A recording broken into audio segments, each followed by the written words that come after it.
And All we're right. alive. Yep, we are. So, hello everyone. Welcome to another episode of Magician Friday. You want to do your little song, Harrison? No? Okay, maybe not. Anyway, how's it going? I'm Double MD, I and I guess Harrison is not yeah. introducing himself.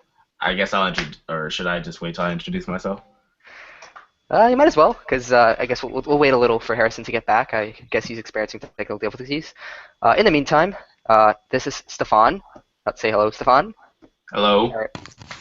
So he is our first guest appearance I'm here so on the stream. sorry, my Skype, for some reason, my call just completely crashed on me before I managed to get in. Welcome to Magician Friday with special guest Stefon.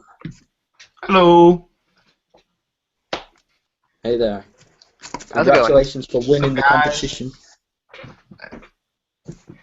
So, yeah, Oh, and thank you. I didn't expect to win the competition. I just took a lucky guess on what those guys were doing in the mystery deck. I just took a lucky guess. I didn't expect that I would be live streaming with them right now. But Yeah, it's just so strange, isn't it? I mean, you just come on the podcast thinking you're not going to win, and then suddenly you've won loads of money. You know, you've won £1 million $1 million here, I guess. in yen. but yeah, No, but congratulations. Yep, congrats. It's nice to have you aboard.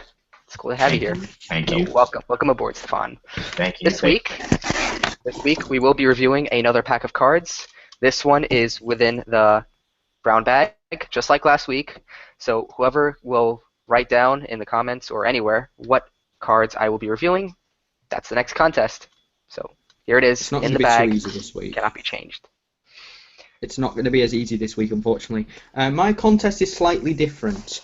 There is a brand new logo design for Inside the Mind of Magic Mandan. Inside it are 10 hidden Easter eggs. Ooh. If you can find just 6 of them, you will win a free copy of Inside the Mind of Magic Mandan or any other product you want as soon as they are available.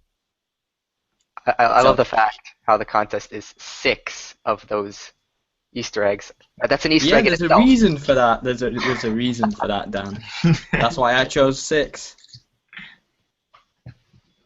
That's epic. That's awesome. Yeah. So while you're here with us, Stefan, tell us a little about yourself. To begin with, you're a magician, correct? Yes, I am a magician. I've been a magician for 3 years, probably 4 now. I started magician in 8th grade, going on to 9th. And magic has played a big part of my life. I have gotten friends, I've gotten jobs, I have gotten pretty funny reactions doing magic.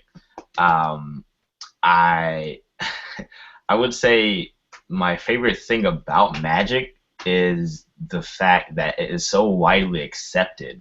Like, I never thought or never even dreamed of being in the community of magic because, you know, magic was like such a big thing and like such widely accepted that I never thought I would be doing it. And I would sometimes look in the mirror and reflect that I'm a magician now. Like it's pretty crazy. Like I do this stuff for a living, and I sometimes just do it for fun. So yeah, it's pretty crazy. That's cool. I guess in a sense it is magic, feeling that you are this individual capable of stuff that most other people cannot do, right? Yeah, it's like I have the mindset of I do something that people cannot do or dream of doing. Interesting. Is there something that introduced you to the art, something that you saw that you felt like that's Yeah, as a matter of fact,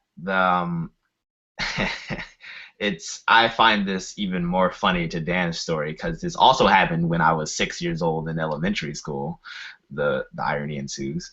But I was in elementary school, and these magicians went to or visited our school, and this is like way back. And these magicians like performed this little effect where they had this invisible ball like floating in the middle of the air. Then they had this bag, and so they kept on using their imagination by pushing the ball, like knocking on it and trying to knock it down. And then when they finally like held up the bag, the ball dropped in the bag, and then it made like a little sound effect, like click, and then when the people reached in, they actually grabbed the ball. Everyone was astounded. I was like, wow, like how did these guys do that? And after that, Magic wasn't really a big of my part of my life much years later until I would say eighth grade.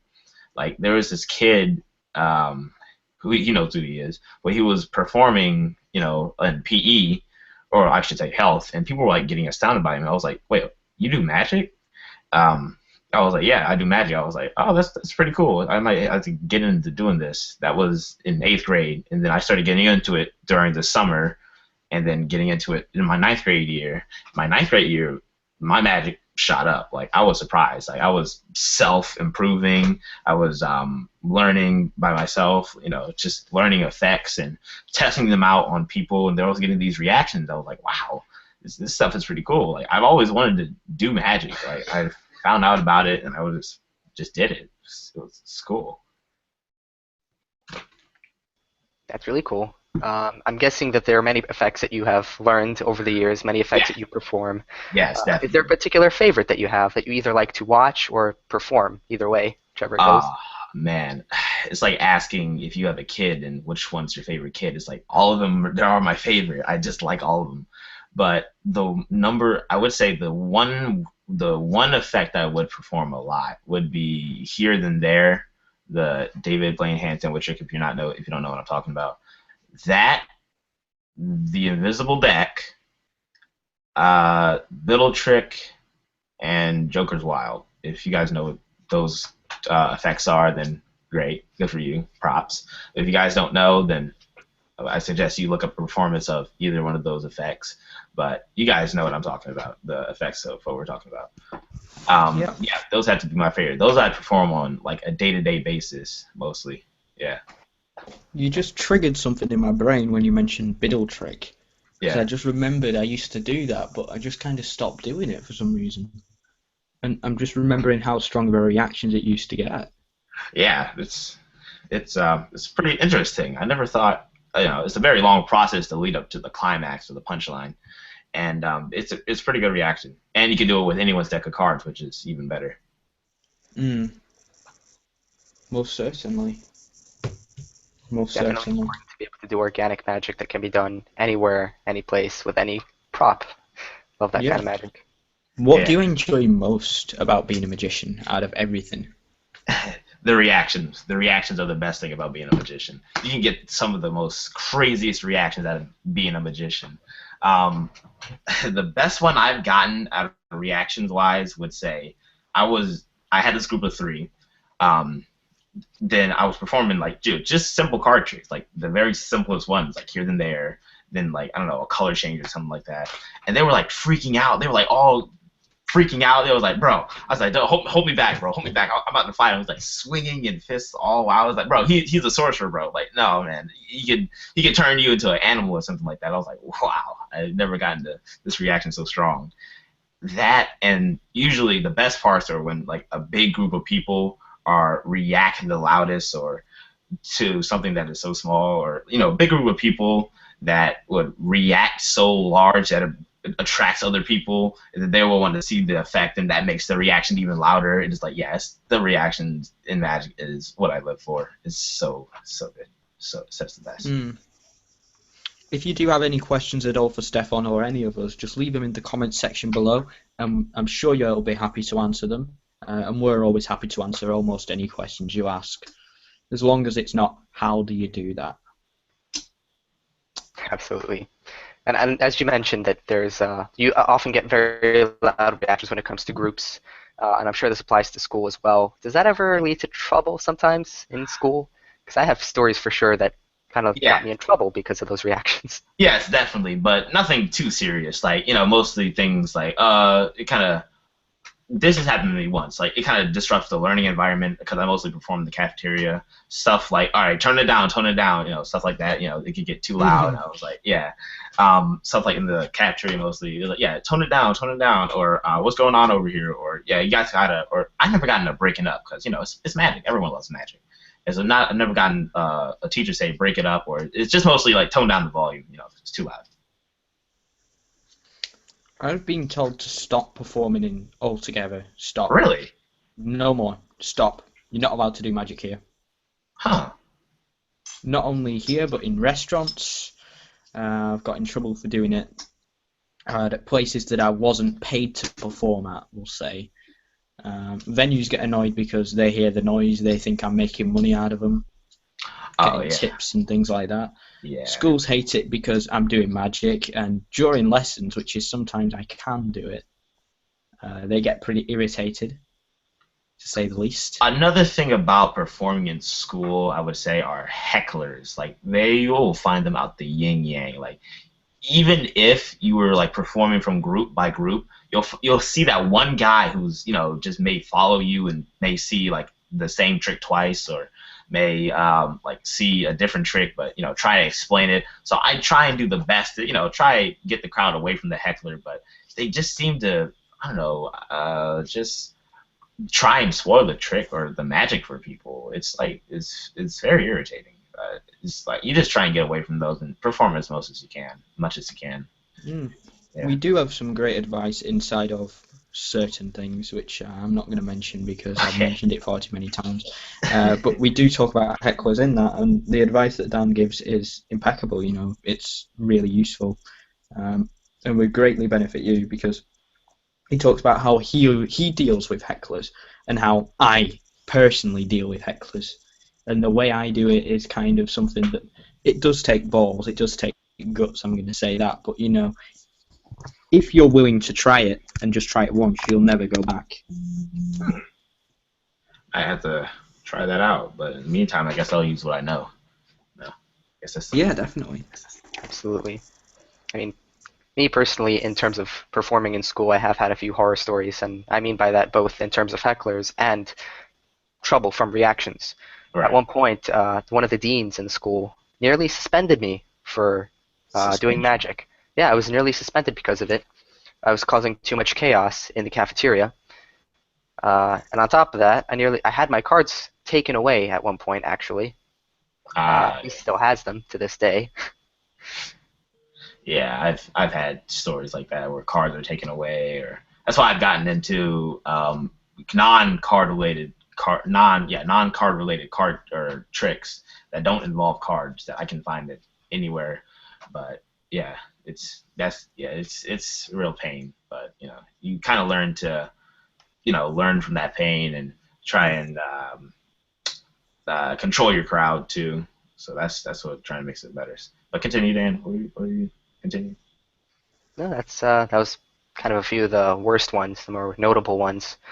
One of the good Hmm. things that came out of it, though, there are some things that were good that came out of that. Like, for example, the dean that nearly suspended me actually gave me a ultimatum. He stated that he can either suspend me for causing the chaos, or alternatively, I can turn this into something positive and use my energy in the correct direction. That resulted in the creation of the Magic Club of my high school. Oh, oh, interesting. I've been thinking of doing a magic club in my high school, but I just got to find some sponsors. But yeah, there is And he's definitely an ultimatum to performing in school though. You get like lots of teachers recognizing you as like, oh, hey, you're that kid that does the magic and gets all the kids around. And I've gotten a very good compliment from a teacher saying, that's good. Like keep doing what you're doing. Like it's very good. You're very talented. I was like, oh, well, thank you. And teachers sometimes compliment you too because it's the argument of everyone likes magic. It's like magic is a very widely accepted phenomenon. It's like it's great. That's why I like it. hmm. Definitely. One thing that worried me though is at college, well, at your schools in America, you do not have the problems with. They have the metal detectors and things, and so you can't really even bring cards into college. How do you sort of get over that? Because like they have the metal detectors and things as you're going in, and we don't really have that in the UK. It's not something that you find on a general basis. Mm. But in America, it's kind of apparent that they do have these sorts of barricades in place, and you must struggle taking phones, electronics, and things into school. Hmm. We really aren't checked from like electron, or we're not really search or metal detect for any electronic. If we bring a phone to school, then we just because we have this new policy called a BYOD policy, bring your own device to policy. That's if you can use your device if it's school related, because um, they are trying to widely accept technology now for school purposes, and they have apps that are for learning purposes that we can use our devices for. And I guess instead of running the risk of the school losing a device, this is just a theory of mine. But if like a school is giving out devices, they might have the problem of students stealing these devices from schools, or they might go missing. So they just make this policy for kids to bring their own devices just for use for learning purposes. So that wasn't really a problem for us. Probably what you're referring Yeah, to or getting your knowledge from is my high school because they actually had metal detectors, and there that's used to where I'm coming be. from. Yeah, I don't think most high schools in my area are like that. It was probably just mine. Uh, but again, I don't know because I only been to one high school Hmm. that do practice this. There were metal detectors. They did have a very strict policy where you cannot bring any devices, no technology, uh, along with no guns, weapons, etc. Right. Obviously, why we have metal detectors in the first place. But for some reason, I never understood why. They were very, very strictly against bringing your own cell phones, your own MP3 players, iPods, etc. You could not bring any devices. Um, Wow, that was very strict school then. Oh. what's ironic is right after I graduated from high school, and it was right after I got out, the mayor released this new, I guess, law, and essentially, which stated that I think because there were a few students that got into bad situations, or they they were how do I put it? They get into bad situations because they didn't have them someone and were unable to. So they realized that students kind of need to have their cell phones with them. So they released this new policy where students are allowed to bring cell phones into school. They cannot use them though, cannot pull them out, but they can have their cell phones with them. Huh. Or so Mm. that's what I've heard. But now I'm in college where you can pretty much do whatever you want. College life. the kind of the kind of environment where you don't have to raise your hand and ask to use the restroom. Amazing. Oh, that's not always true.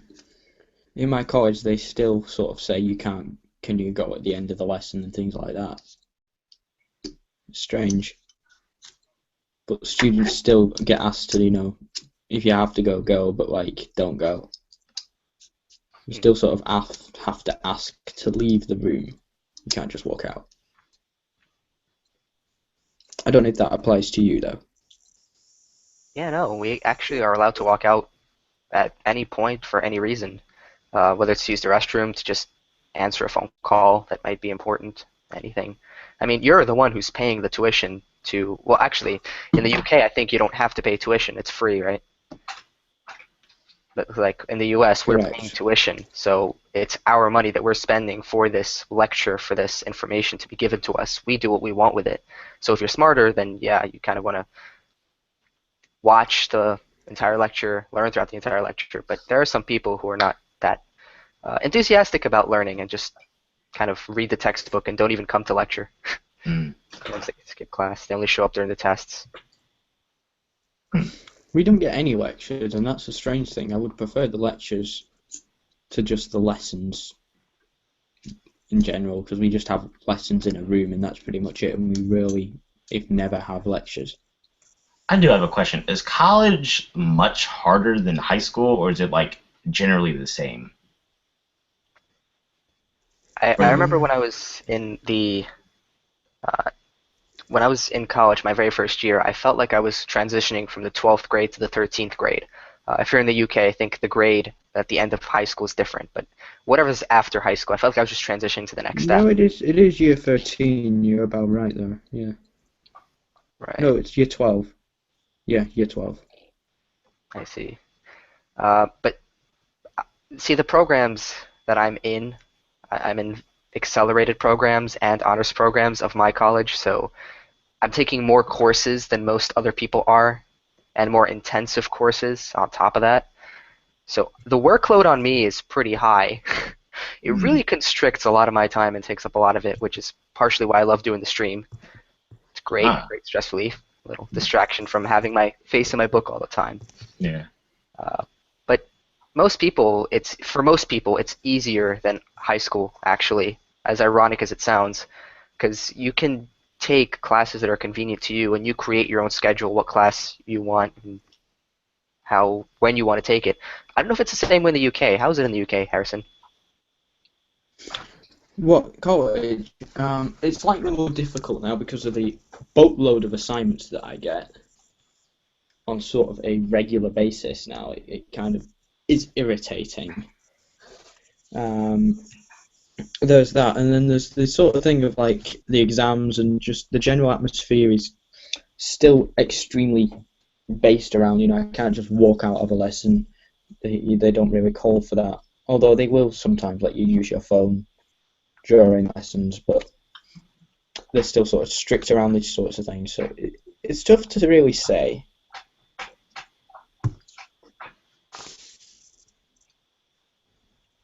Just a question for those on the stream. Is the stream frozen? Because it seems to me... Yeah, because Joel said he's having problems saying the stream's not live, so I'm not sure. Let's see. Oh, looks all right, actually. Yeah. We actually have a few comments.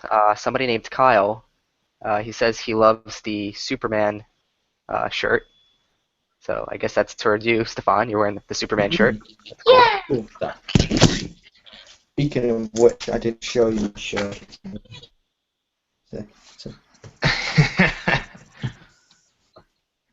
It's a Spade shirt. Yeah. Dan's always asking when I'm going to release my own line of like custom shirts. So I've not got a deadline just yet for you, so you have to keep waiting.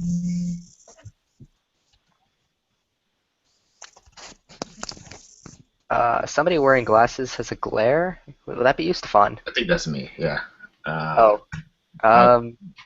Is it maybe I don't know where it's from. I think it's from the lamp, or maybe it's did that help? No, I think it's from the computer screen. Maybe. I don't know how to fix that. Maybe let me turn on my lamp, see if that helps. That helped. Oh, that makes sense. Now you guys can't even see my face. Okay, so I'll turn that back on.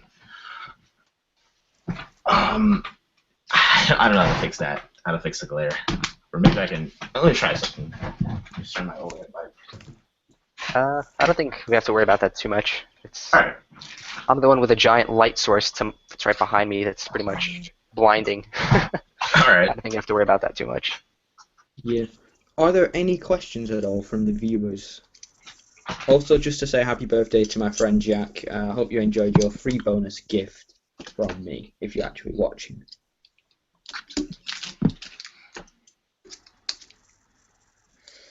Are there any questions? So far, I don't see none. Or rather, I don't see any. Are you going to show us a trick? Yeah, I can. Yeah, I can see the comments as well.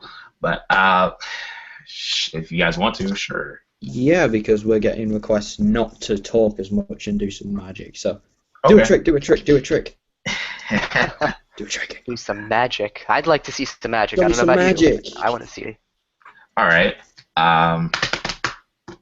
Let's do some magic. All right. So I have. This is not a real dollar bill, but this is a gap bill. Would you say it's counterfeit? Yeah, a $1 million bill. So what I'm gonna do with this $1 million bill is I'm gonna fold it hot dog style, and I'm gonna take these normal looking rubber bands, right? I'm gonna put it across my fingers just like this, all right? And what I'm gonna do with the bill is I'm gonna put this at the bottom of this rubber band right here. So if I'm going to, usually I get a spectator to do this, but I'm going to do this alone here. Let's see, there we go. And the spectator can paperclip this to the bottom band. There we go. All right, got it. Cool. So I want you to think as the dollar bill. Look at the bill, I want you to think of these rubber bands as like a stairway, okay? Each rubber band is like a step, and the bill is going to go up one step at a time, right? So if I go 1, 2, 3, the bill is going to go up one band. Now we're going to go to the second band, but this one's a little bit harder since it's another band. Let's go 1, 2, 3. Now, usually I'll have a spectator pinch onto the dollar bill, but since no one's here, I'll just go 1, 2, 3. The bill travels up all 4 rubber bands. And just as much as it can go up the rubber band, just as easily as it can go down it. Just like that. Like a stairway. Cool. That is awesome. I really like that. Thank you, thank you. Congratulations. Well performed. Thank you. I can't do any rubber band magic. The bands end up snapping. You definitely blew Kyle's mind, because Kyle comments, "Ooh, you blew my mind."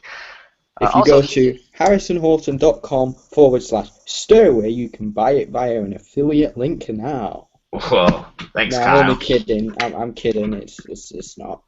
No. It is a great effect, though. He's also commenting on how you're rich because you have $1 million bill. Thanks. I know. It's I guess I'm rich.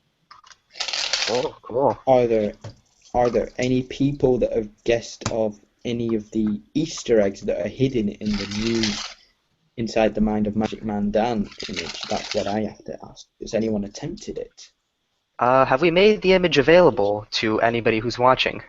It is on Facebook. It's on our Facebook group. Magician Friday. It's on there right now. That's true, actually. Whoever's watching the stream right now, make sure that you go to Facebook and follow or join our Facebook group, Magician Even Friday. if you're watching it after, do it now. Do it. You want to know when we're streaming and not be unlike Stefon, where you're not sure if we're on air or not, and end up getting an hour of valuable sleep and missing an hour of the valuable podcast. Make sure that you do like the Facebook page because we'll be updating you when we're streaming. Hi, you're live. Sigh. Yes, we're live, Trevon. Welcome to Magicians Weekly. All right, Trevon. No, Magician Friday. I forgot the name for some reason. Yeah, man. Yeah. Thank you. Shout out to him. Thank you for interrupting our live stream. Thanks. That's right. Things happen. Yeah. Awesome. Anyway, yeah, do like the Facebook group and join us. Join us and be part of the fun. So I think they want to see some more magic. So is that what female? Well, according to Will. So I mean, I think it's snack time before we do some more magic. Do you guys have these snacks usually? Where you guys are at? Do you guys have these? Ooh. Tic Tacs? Nice. They're good, right? Tic Tacs, yeah, they're good. So I mean, white flavor is the only flavor I've tried. You ever tried any other flavors of Tic Tacs? Right? You ever tried any other flavor by any chance? Yeah. Yeah, there's different flavors of Tic Tacs. I have a specific flavor. Which one's your favorite? I kind of like the white ones as well. Ever tried any of the others? Perhaps any other kind of flavor? I never thought of trying any other kind of flavors. White ones are usually my go-to.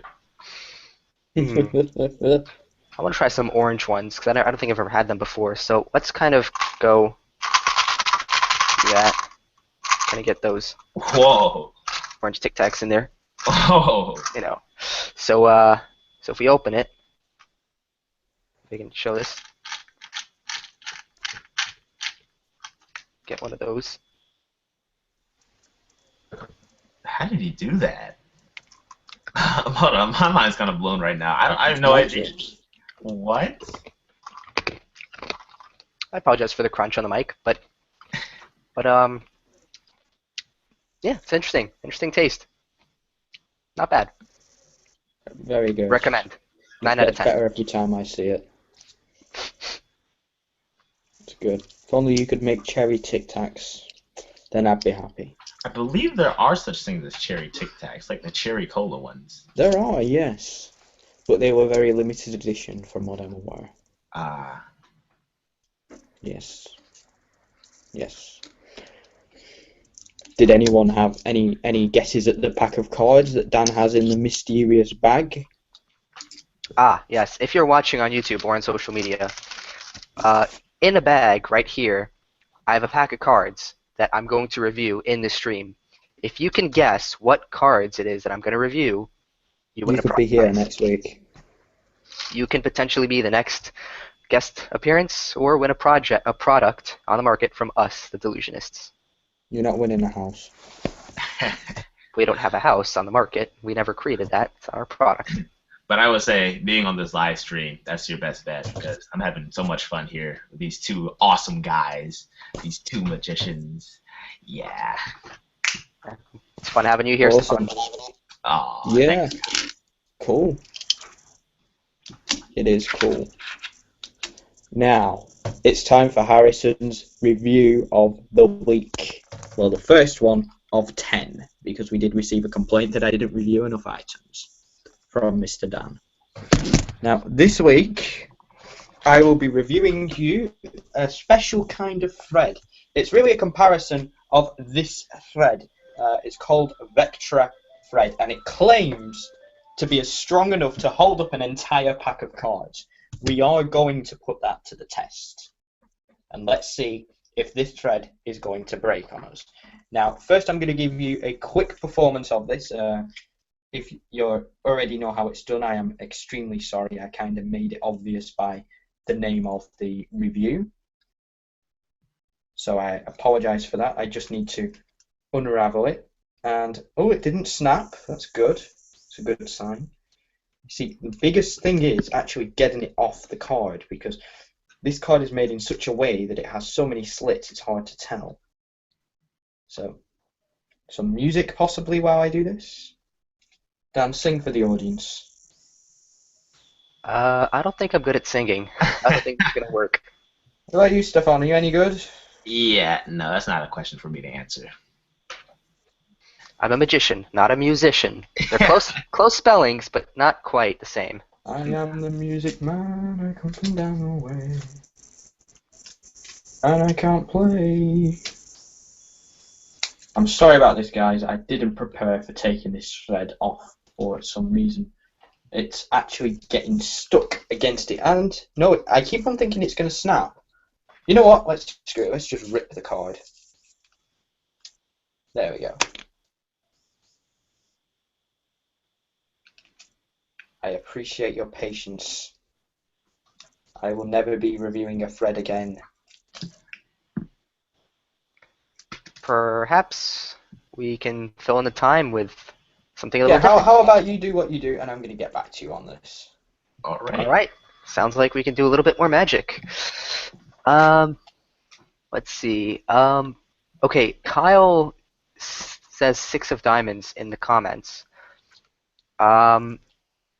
Six of diamonds. Hold on. I think he's getting confused. Yeah, I think you're confused with the contest. I have a pack of cards in the bag. I'm going to review the pack of cards. So what you should be guessing is what deck I have in the bag. It's not a particular card. Last week, Harrison did a similar thing where he had a single card and you had to guess the identity of the card. We're going to be guessing the identity of the deck this time in this brown bag. So, yeah.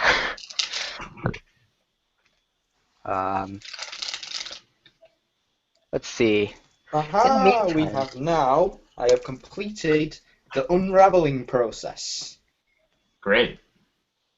So it's We're time to making give progress you here. a Yes. quick demonstration of my terrible floating skills.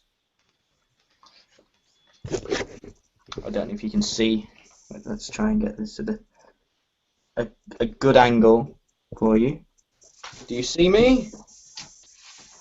I'm going to kneel down slightly here so that you see me better. You see? Yep. See if we can get this in shot. And the thread wasn't attached properly. This is why I don't use thread when I am working. Yes. Okay. Do you see? Yeah. So it's time to put to test whether this thread can hold an entire pack of cards without snapping. I am excited to see the results, and it already snapped. So are we. So I have to put this thing back on now because this thread is not as strong as it claims to be. I feel that this is not going to hold up an entire pack of cards. I want to know what you guys think in the comments, so comment below if you think this pack of cards right here will be able to withstand the thread. And I'm going to go easy on it. I'm only going to use half a pack just to be nice. So if you think that a pack of cards will actually be held up by the thread, I want you to comment below now. Comment below. Do it. Is anyone actually commenting?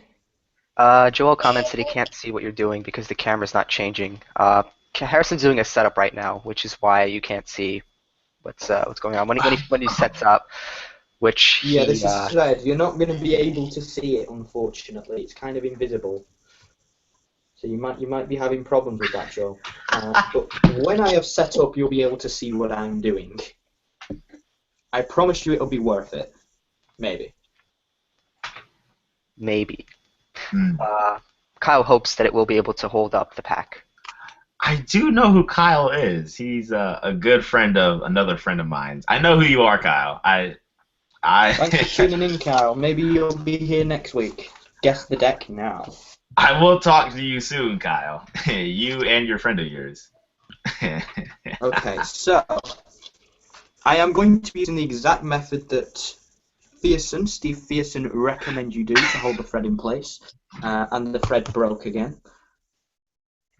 So this is probably something that we're going to come back to after I've made some more threads. So yeah, I'm getting a little concerned considering the thread's breaking so often. I don't think it can hold up half a pack of cards if it can't even hold itself in your hands. we will see. We will see. Chat amongst yourselves. I'm going to make up some more thread. All right. All right. Sounds good. I'm going to make up like 3 lots this time to make sure that it doesn't go wrong. And I think I just swallowed the camera.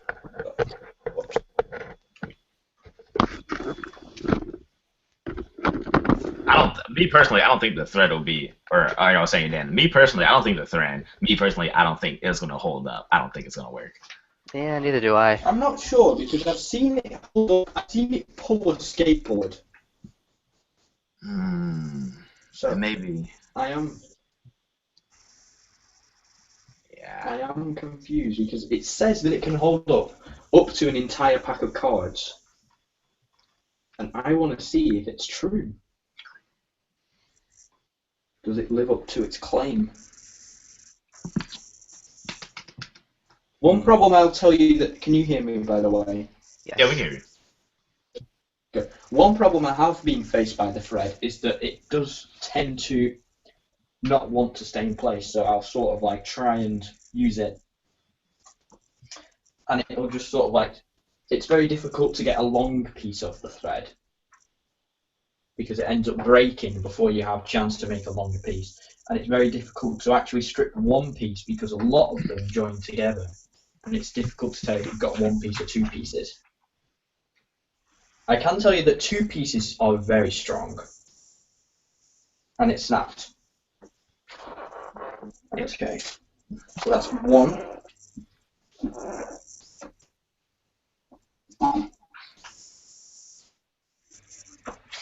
So, tell me what your least favorite effect is, Stefon. Least favorite. Like, I would say the least favorite, like, this is going by, like, the least reactions would be, I would say that the ambitious card is a very, very good effect. It's just that I tend to damage my cards a lot when I do that trick, but I wouldn't call that my least favorite. I don't know. It's like all of them are my personal favorite, I would say. How do you damage the pack? It's like when you put a crimp there's a part of the routine where you put a crimp in the card, and I've Oh tended to yeah, notice that that. particular Yeah, routine, yeah. yeah,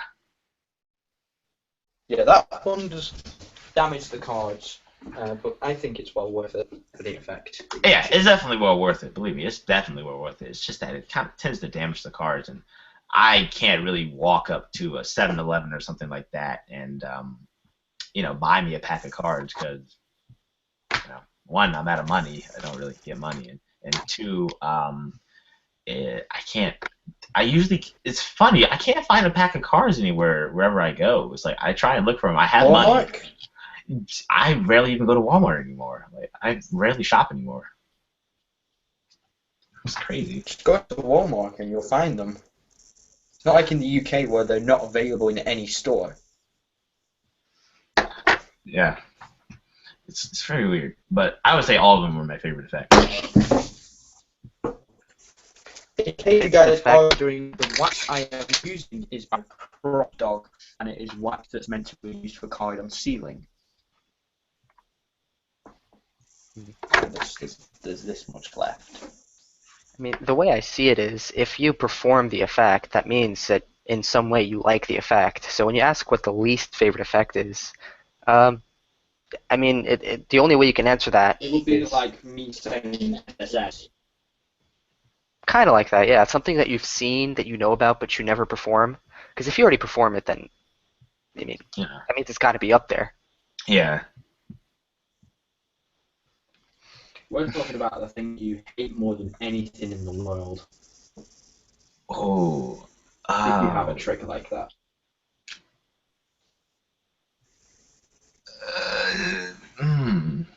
Man, this is a hard question. This one.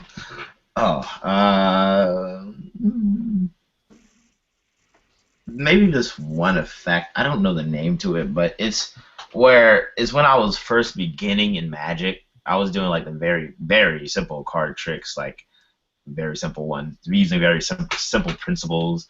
There was this one where I wasn't very good at shuffling at the time, where you had to shuffle up these cards, and it was like you had to split the deck in half, take these 4 cards off the top, look at them, place 4 down cards, and then the next card was the predicted card, and you kept on doing this over and over. It was a repetitive thing, and it Gaps was that rob the bank. that one. That one. I personally dislike that effect. I do not like that effect. That was another very first card trick that I learned. I just don't like it. It's just it's weird. Like I can't explain it. It's just weird. That's one I have to dislike. But yeah, that's probably the best one I can. I have to literally step over the table not to destroy the thought that I have set up here. What's your least favorite effect for And that was the fun. My least favourite effect is going to be Shenanigans by Shin Lim, and SSS by Shin Lim, and 52 Shades of Red by Shin Lim. Really? 52 Shades of Red is bad? Throwing dubs here, huh? Think by Shin Lim. And the one thing I did like from him was the Omni iPhone trick. That was good. That was good. But apart from that, it's all rubbish. There are some other tricks which are my least favourite, and I'd love to tell them to you, but I've got to do this thread and see if it can support at least half a deck of cards. And if it can support half, then we're going to go to full deck. I want to make sure it's half, so we're going to do this under exam conditions. We're going to count cards. I'm not going to double count. I'm not going to second deal.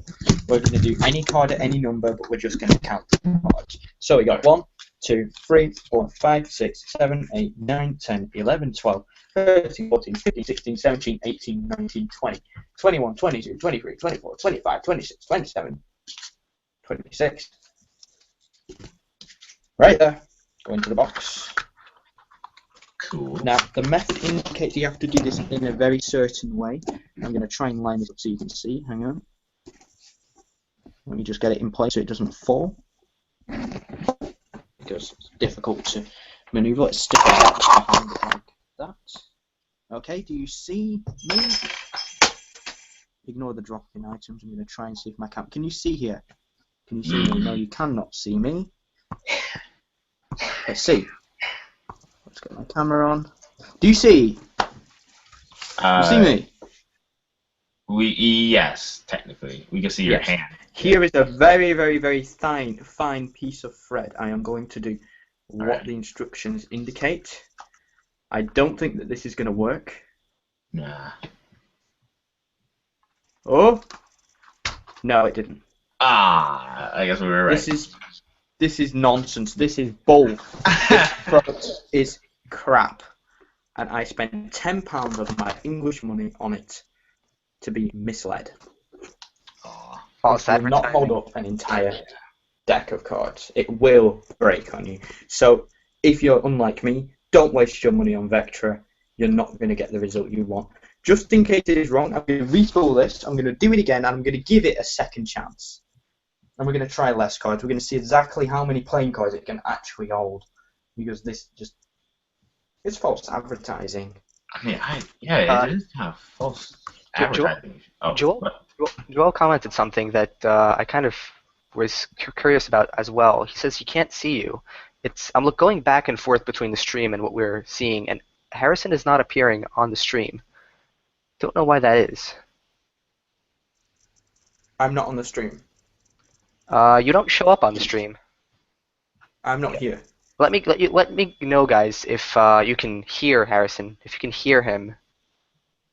I don't know why I'm not here. I'll tell you what I'll do. I'll leave the call and I'll rejoin, and we'll see if that helps. Let's see. I'm gonna fix a few settings to allow that to work.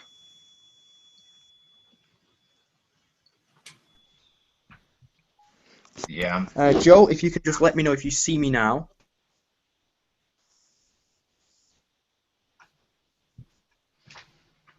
Quickly. I can't do this forever. Do you see me? Kyle says he can't. Well, okay, you just appeared on the stream. I just see you show up on the stream. So. Yeah, so did I. So I'm on now. Yeah, now you're good. Good. I do actually have some thread here, believe it or not. And I do have a backup piece, so we're going to give it a second chance. Oh boy, we're investing quite a lot into this thread, both time and effort. Yeah. I'm giving it a chance because I want this stuff to work. So I'm going to try this again. We're going to do it from an elevated surface here.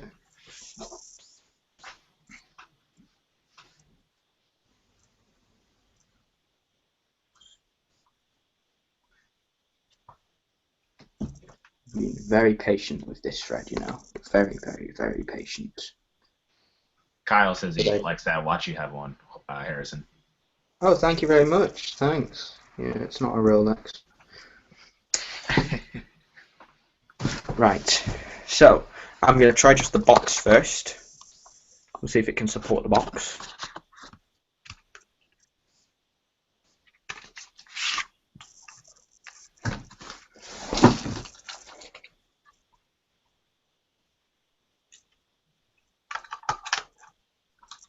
It supports the box. It just doesn't support the card in the box. The box supports. I think what he did is for the trailer, he just used fishing line. Oh man, that was dirty. That is very dirty. False advertisement techniques. Because you can't see the thread, but in the same way, he doesn't have to use this stuff. Unless I bought some Chinese Vectra. Because I did buy it from a Chinese stall. But I doubt they're going to sell me fake Vectra when it's packaged as Vectra. Let me show you the packaging here. Yeah, it's highly unlikely to be fake. I don't think it is fake. So, packaged as Vectra, £10. Someone dying? No, that's my brother. He's very, very sick. Not very sick. He's just had like a cold or something. It's bronchitis, but That's what the thread comes on. We're going to give this another shot. I'm going to try with just 5 cards here. 1, Okay. 2, 3, 4, 5. We're going to see exactly how much this will actually weigh up. Okay. Let's do 10. 5, 6, 7, 8. You see me putting these in, yes? 9, 10. Let's do 13 just to check. 11, 12, 13. Well, 13 cards, you know, you can put like some cards in there at least, yes? Okay, so I'm going to try and do it towards this end this time. Pop it in. Let's see. I don't think this is going to support. It does support it. It does support it. Now, does regular Fred support 13 cards, Dan? I have not Unbox. checked out. I have not taken a look, so I would not know. Luckily, I do have some regular Fred on standby. Look, it supports it. It does before it snaps. The only problem seems to be is the wax is making it snap. So, to sum up, this thread is good. It's not going to do exactly what it said. It's not going to hold up an entire pack of cards, and it's still going to break quite easily. It's not going to be, you know, a miracle worker. It's still going to break on you. And you'll find problems stripping it more than regular thread. I know I have anyway in particular. So I hope that this, guys, helps you out. Any questions on the vector thread, do let me know, and I'm going to end this before guys start killing me. Back to you, Dan. Looks pretty good. Joel makes a very good comment. He says that there are two types of thread in Magic World: the ones that break and the ones you can't see. Actually, no, the ones you can see and the one versus the ones that break. So I mean, yeah, it makes sense. If you can't see it, it's probably very, very thin and very easy to break. It's thin. It's slightly more tough than regular thread, but it's nowhere near as good as I would expect it to be from the advertisement.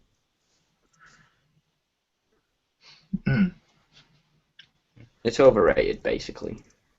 Yeah. That was a cruel marketing ploy they pulled there. It was a cruel ploy of Mr. Fearson, and I will be writing him a nice email.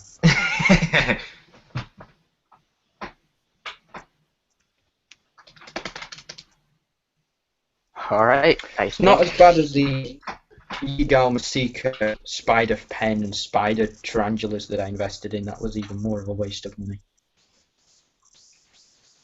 My money just went straight to the gutter, you know, it just went straight into the tarantula's mouth. Diamante likes that watch too that you've got, Harrison. Everyone loves my watch today. What are they trying to like? I would say that watch is nick pretty it? cool. Steal it? It's a I don't nice know what it watch. is. I People like it. don't mind it. It was a Christmas present actually, and I do use it for Coin Under Watch, which I have been working. I don't know if I did it last week. I probably did it terribly. Vanishing coin, which I uses this like this, and then you come here. Yeah, it's not going to work. Let's see. Yeah, let's skip that. A for effort. Yeah, Harrison. A for effort. Thanks. No, anytime. Let's see if it Alright, can support so- $50. Let's see. I believe in this thread. It will support $50. Is that good weight? It just about supports $50. I let go. Yeah, it just about supports $50. If it's a shell. Okay. But yeah, we are going to leave that thread right there. And I have a question. Have there been any guesses about Dan's mystery pack of cards? I don't see any guesses on the comment chat. Nothing? Nah. Any questions? Apart from saying how nice my watch is, which I appreciate. I might start selling them on my website. His self magic watches on your hair's £50 watch for sale. £50. It's got a smoke machine in it, you know. The vapor in a watch, you know. Yeah, because one of the highlights of Blackpool, I saw a watch, not like this one, unfortunately. It didn't actually move. This one moves, if you can't tell. Kyle looks like Kyle Moves. says he wants me to perform another trick for him. Perform a trick for us. All right, I guess I'll go about my pack of cards here. What should I perform?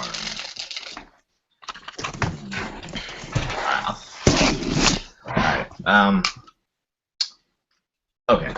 Since Dan already did the ambitious card, I think I'll try something else here. I think I will have. Oop, wrong way.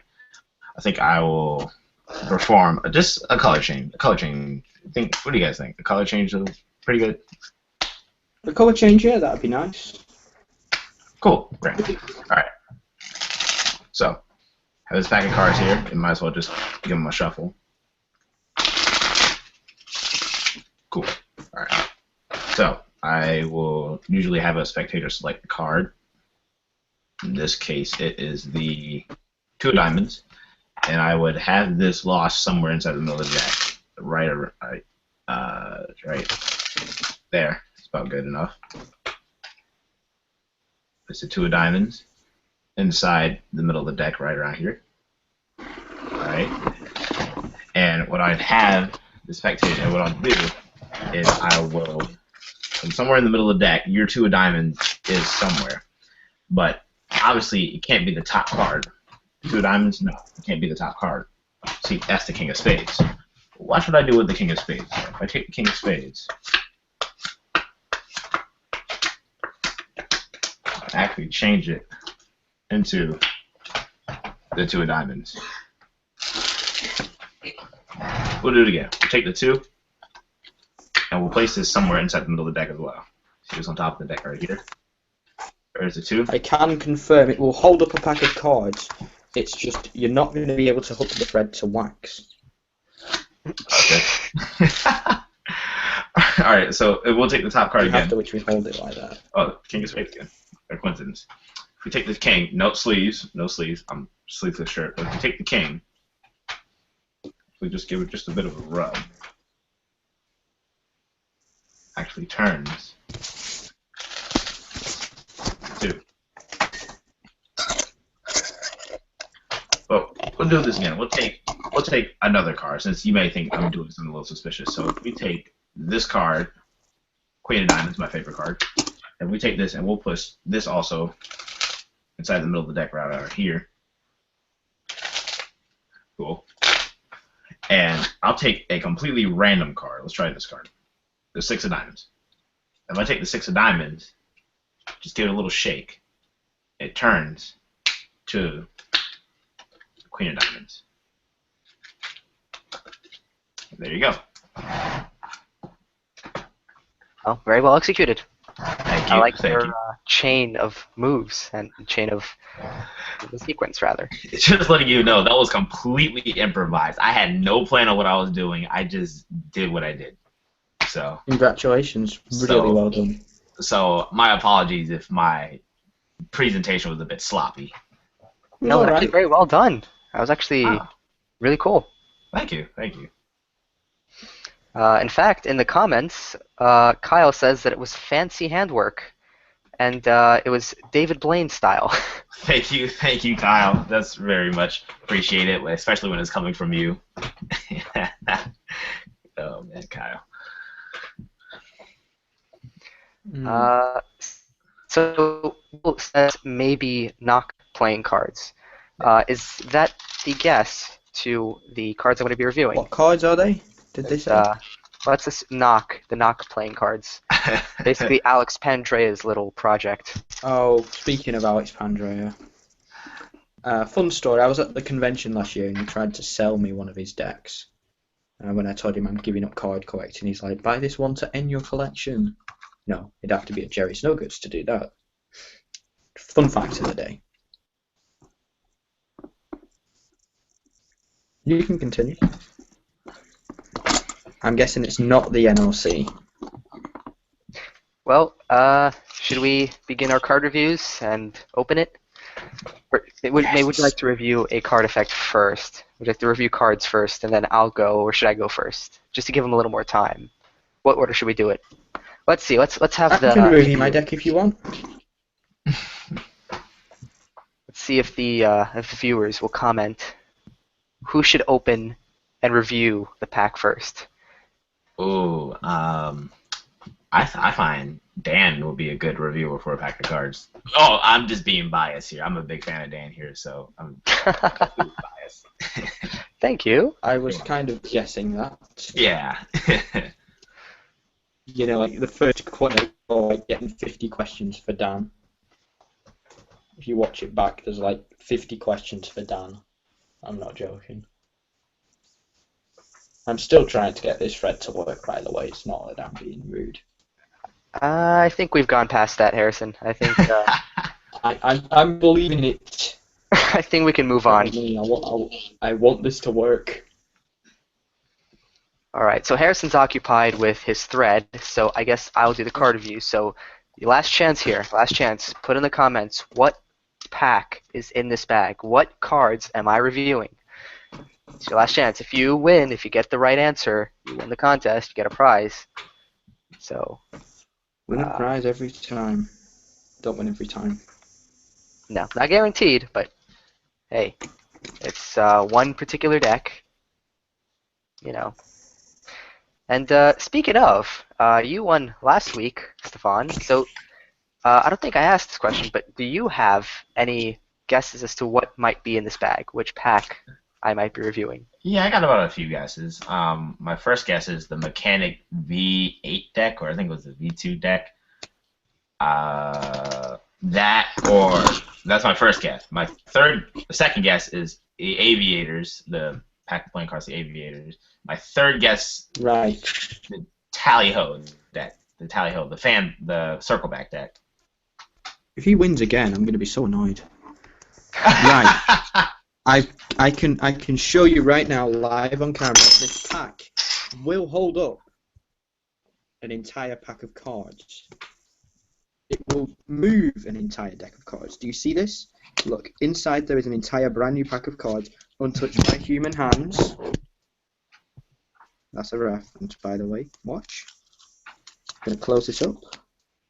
Hopefully you'll see that it will move the pack. If I can get it. You see this? Yes, we do see it. That's cool. So it is strong thread. I think that's what he's saying. So in terms of moving objects, it's very good. Very good. I think that counts as moving a pack of cards, do you know? I think regular thread would snap under that circumstance. Yeah. It was pretty good. Did they have cards in the box? Yes, they did. Full pack. Yeah. That was pretty good for it. Next week I am going to test if a regular pack of cards will hold up an entire deck. There's your Game of Thrones preview. We're getting some really interesting guesses. Yeah, I claim full responsibility for those guesses as well. These two are pretty good friends of mine that I know. I'm not going to say their names. They know who they are. And I will talk to you guys later, by the way. But the most... Yeah, what were you saying? Oh, what were you saying there? No, you were saying something. No, I I apologize. wasn't. Oh, no, You was talking stuff. I was just saying, I'll talk to you guys later, by the way, via Xbox. Oh, not a Sony guy. Awesome. Not a PlayStation. Oh, PlayStation. Not a PC? You know, Not an iPad person? I still have respect for you, Dan, even though you're a PlayStation player. It hurt, but I still have respect. I see. So the most logical guess we have is Joel, who guessed Aristocrat playing cards. Then we have Ooh. Demon Lord, who guessed Yu-Gi-Oh cards. We have Kyle, who guessed Pokemon cards. I mean, Yu-Gi-Oh is a different topic for a different day. If you want, I can review my spell books. You know, I got a spell book deck. You think I'm joking, but but I do run spell books though. But no, I actually have a regular. I know what I'm reviewing next week. I know what I'm reviewing next week. I'm going to give you a preview of my next week contest right here. I'm not going to use one of those chavvy ghetto bags. I've got a nice premium bag right here. Inside here is a deck, and whoever guesses this one for next week is going to win an awesome prize. So there is a deck in here. You've got to guess what it is. You gotta understand that anyone could use those little I'm gonna review fancy little pouches if they wanted to. Okay, it doesn't make you special.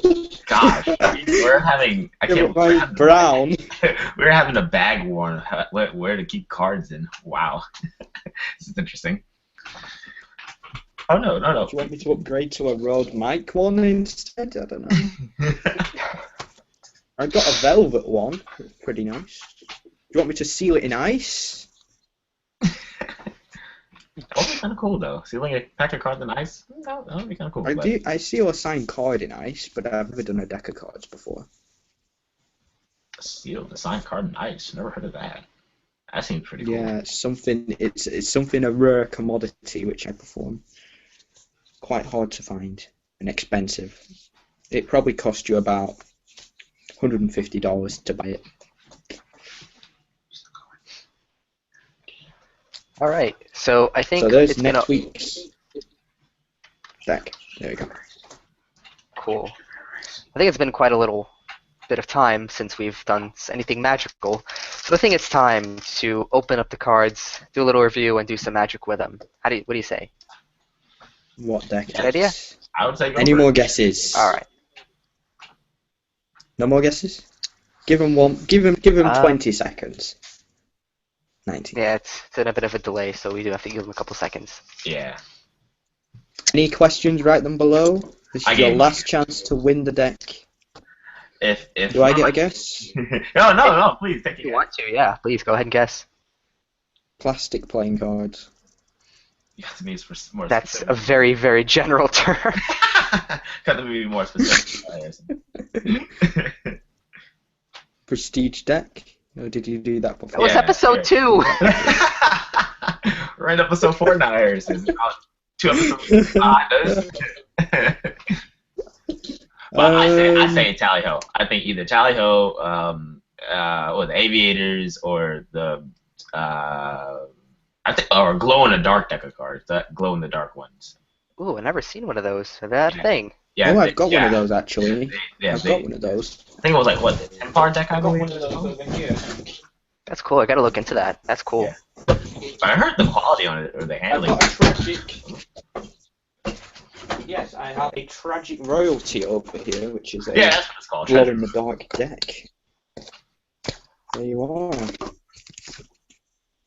So apparently they're guessing every trading card game, like the Dragon Ball Z cards, Zach Bell cards, Magic the Gathering cards, or Digimon cards. No Brave Frontier cards. I mean, as long as they don't say My Little Pony Um, cards, then we don't have a problem. But no. Blank cards. Double backers. Double faces. Oh, a gaff deck of cards. Like a whole deck. Yes. You have to be more specific. One-way force deck. Nudist deck. A Svengali deck. Stripper deck. Oh, he's opening the bag. Drum roll. Drum roll. Ooh. Can I see it? No, I can't. It is. Ooh. Oh man, it's a leaf back. Oh, I What? Please, Zach. What? What? What are they? What is that? What is that abomination of a pack of cards? The weed deck?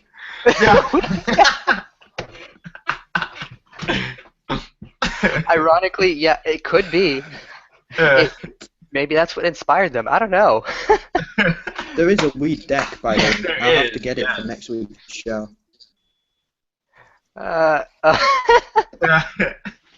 Applejack. Kyle says it's the Applejack deck. And there's not 52 cards, it's 420 cards. But yeah, this is a rather interesting looking deck, which is why I chose to review it. Apparently, it's called the Bicycle Leafback. Did you buy that? Did you spend money on that? Yes, I did actually.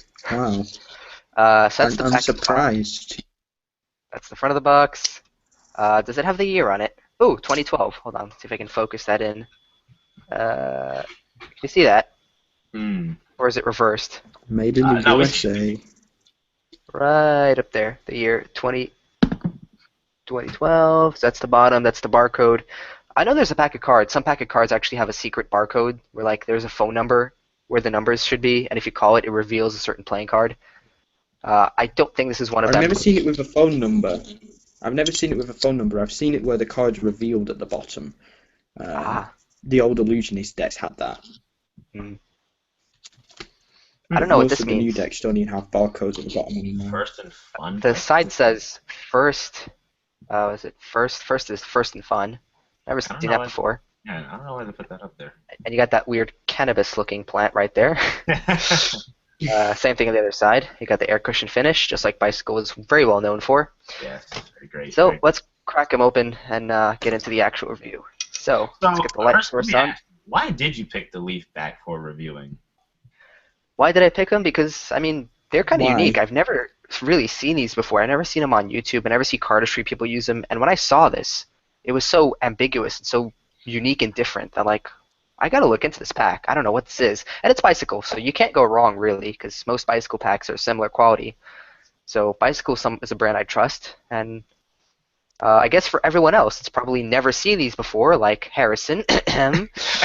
I guess we're all about to find out together what exactly these are all about. So the flaps on the inside are standard red, which is really interesting. The whole box got a nice red design on it. Could be By green. the way, for those of you who are weird and want to look at what the flap says, that's what it says. I Oh, never really cared. another question. Did you open this box before you opened this up, or is this like a brand new deck of cards? I have opened these before. I have very rarely used them though. A lot of the packs that I probably will be reviewing throughout the Magic Friday streams are already opened. Very rarely will I So be you've had opening. this pack in your possession for a while. Not for very long. Hmm. I think I got it at the year it was printed because I'm pretty sure this is one of the limited edition packs, just like the Bicycle Prestige. I'm pretty sure it was limited print, which is another reason why I think they're pretty cool, right off the bat. So yeah, inside, we're gonna pull the cards out. What's interesting about this is that if you remember in episode 2 where I reviewed the Bicycle Prestige, the two Jokers that came in the pack were Gray and Guarantee Joker. The Jokers you get here is the black and white or gray Joker, and then you have a color Joker. There are no Guarantee Jokers. That alone is kind of strange. But what's even stranger to me is that you get a color Joker in this pack. You have a color Joker. Whereas the Prestige card, which is like a $12 pack of cards, you don't get a color Joker. Why? I find that really strange and really interesting. But those are your Jokers. And for those that want to know, this is the back design, exactly the same as the one. They add cards in it. Are there ad cards? There probably are. I think I got rid of those when I first opened it in 2012. They're the best thing. I actually have a collection of ad cards somewhere. I can find it. Ah, there they Next are. week? I have a stack. No, I don't. I kid you not. I have a stack of a collection of ad cards. I don't know why I collect these, but I just do. I have from like a bunch of different packs. The Prestige pack, the Dragon Back pack. Hey, Dragon Back Attack. Yeah, standard. I don't know why I do that. I really have no idea why, but I have that for some reason. So this is actually a breath of fresh air compared to the Dragon Back in terms of what the faces look like because, as you can see, the court cards and really any of the cards, they have their original design that we're all very familiar with Bicycle. There are no red colors replaced with blue colors or anything weird of that sort. So you can actually use this in a real life scenario, and people probably wouldn't think that they're gimmicked cards or gaffed because they look like regular packs of cards from the front. They also have borders, which is awesome. I love the fact that there's borders. The The court cards look exactly what you'd expect them to look. This is the Jack of Clubs, Queen of Diamonds. That's 2 cards right there off the bat that you can take a look at as a reference to standard bicycle court cards. A lot of people want to see the Ace of Spades, so let's find the Ace of Spades. Let's see, that's the Ace of Clubs, by the way. That's the Ace of Hearts. And, okay, there's the Ace of Spades. Doesn't want to see it. Very standard. Yeah. The faces are absolutely standard, which I like. That's a good thing. I kind of like that. It's regular bicycle pack with standard faces and a unique back. Sometimes that's all you really need. That's all I really want in a pack, just a unique back, or maybe a unique border. But it's got a nice border back, and they fan very well right off the bat. I think they're broken in, which is cool. So their fanning is really, really good, really, really smooth. The spreading is beautiful. It's great. So you can do one of those. The dribble. And Standard. do the cost of these cards cost higher than a standard deck of cards? Like how? When I first got them, I think they were the same price as any other pack that was there. Hmm. So that's pretty cool, actually. Are there any other questions that people might have about this pack? Anything that people might want to know? Somebody says it looks like good Kush, which is cool, I guess. A really big stack. It's 52, standard 52 cards. Nothing unique or different about that. And then we got some weird comments. But Yeah, I apologize for that. But yeah, like every week, we're going to put the cards through the ultimate test, which I am very confident they'll pass. The ultimate test being perform a magic effect. If we can do that, they pass the ultimate test, and they're good. So let's do that. Let's do some magic effect and see if the cards pass. Let's see. There are particular cards I'm looking for. Love the ugly sweater. It's fantastic. Ah, here they are. Yeah, deck flip though. The TG deck flip, right? Yeah. No, I never actually got to learn the deck flip. That's cool. A suggestion for those that do want to learn the TG deck flip, and if I do teach it, start with something that is not cards. Start with something solid like the box or the phone, because if you do use the cards and you do flip them, don't use your phone; it'll get destroyed. Use the cards. Using the phone will smash it up when you drop it. Yeah, don't drop it if you use the phone. But if you just don't use the phone. I wouldn't recommend using. I practice with my phone. You can't say not to do it. That's how I got good at it. That's how I'm doing it so effortlessly. Just use the deck to start with. Yeah, but you don't want to use the cards as they are, because when you do the flip with the cards, if you flip too hard, the card's going to fly out and just fly everywhere. You don't want it to fly all over the place. So. Not everyone has a Nokia brick, though. Everyone is what? Not everyone has a Nokia brick. A Nokia, yeah. All right, so here we go. What we're going to do is, just right now, in front of you guys, I set up 4 particular cards on top of the pack. 1, 2, 3, 4. Now these 4 cards that I have set up, which are kind of falling, they are the 4 aces of the pack, which I guess I should have known were kind of back there because we just looked at them. But you guys probably know what the 4 aces of the deck are, correct? We've got the Ace of Diamonds, we've got the Ace of Clubs, we've got the Ace of Hearts, and of course we've got the Ace of Spades. Now we're going to take these cards and we're going to leave them off to the side for now. We're going to get back to them in a moment. So in front of full view, we're going to leave them right here. In fact, I'll push them a little bit, make sure they're obvious and the camera can see them. Right there. You can see that, right? You can see those, right? The aces? Yeah, we see. Okay, cool. So in the meantime, we're going to take the rest of the pack and have 4 cards selected from the middle. And this could be, of course, anything. Let's say, for example, 1, 2, 3, 4. We got these 4 cards.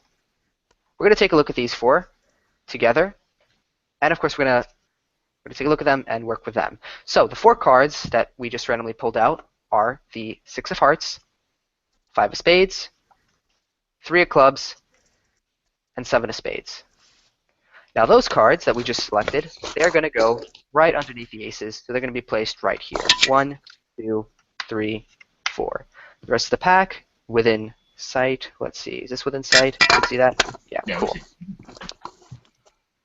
There we go. Now, have you heard of the term, or are you familiar with the term, sleight of hand? Yes, we are all very familiar of the term sleight of hand. Yes. Essentially, the meaning of the term is when a magician does something so quickly with their hands that you cannot see it with the eye because it's so quickly and so deviously done that it flies by completely and the eye cannot catch it. I'm about to attempt an action of sleight of hand, but this is going to be a bit of a challenge because I'm doing it in front of a webcam, and the webcam is kind of pixelated and slowed down in terms of frame rate. So let's see if I can do this. Let's see if I can do this sleight of hand. Let's see, here we go. Did you catch it? Did you see what I just did? No. Really? Really?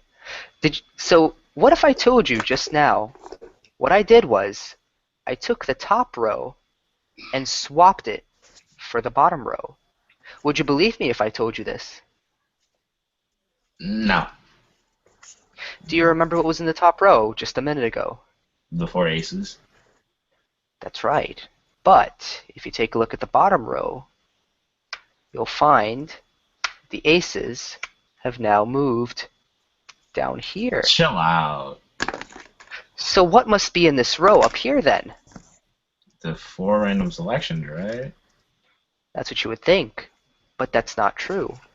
Because if you noticed, or didn't notice for that matter, when I was doing my sleight of hand motion, my hand wasn't just above these 4 cards. There was a moment in time where my hand passed over the deck as well, which I purposely left in full sight.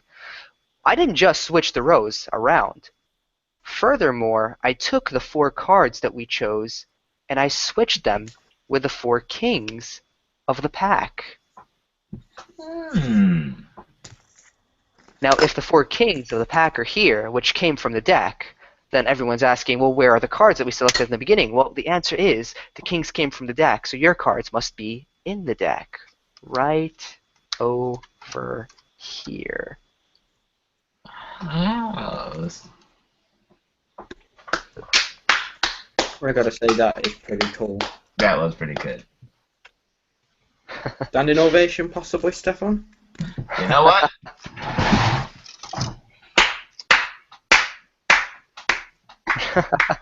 Thank you.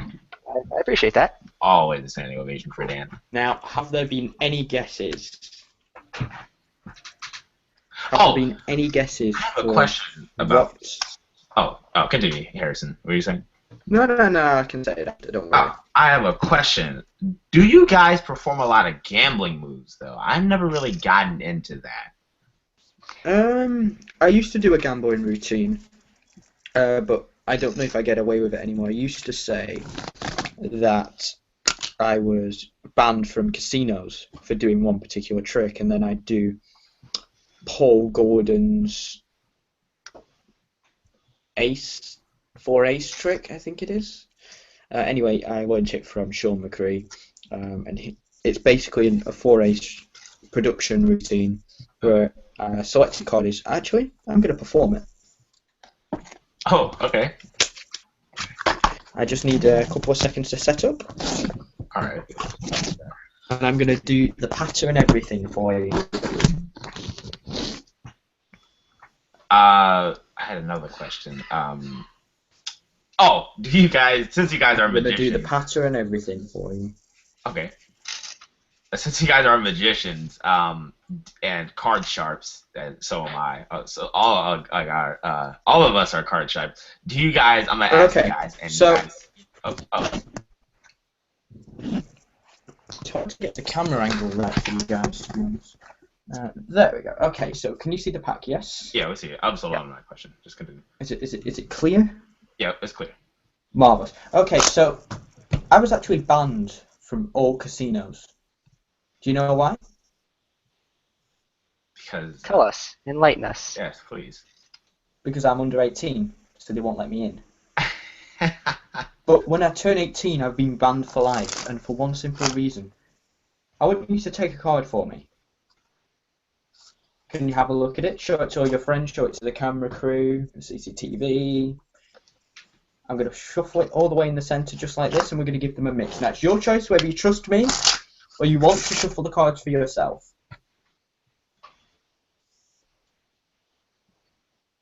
Now, this might help. Hmm. No pressure. I think. Wait, what was the question again? I'm lost. Do you want to shuffle the cards? Or do you want me to shuffle the cards instead? It doesn't seem like we have much of an option. Yeah, I think I'll let you shuffle the cards here. No. Oh, you shouldn't trust me, I'm a magician. Anyway, I'm going to give them a shuffle here. I'm going to remove my 4 favourite cards. They're actually the 4 cards that got me banned from all casinos.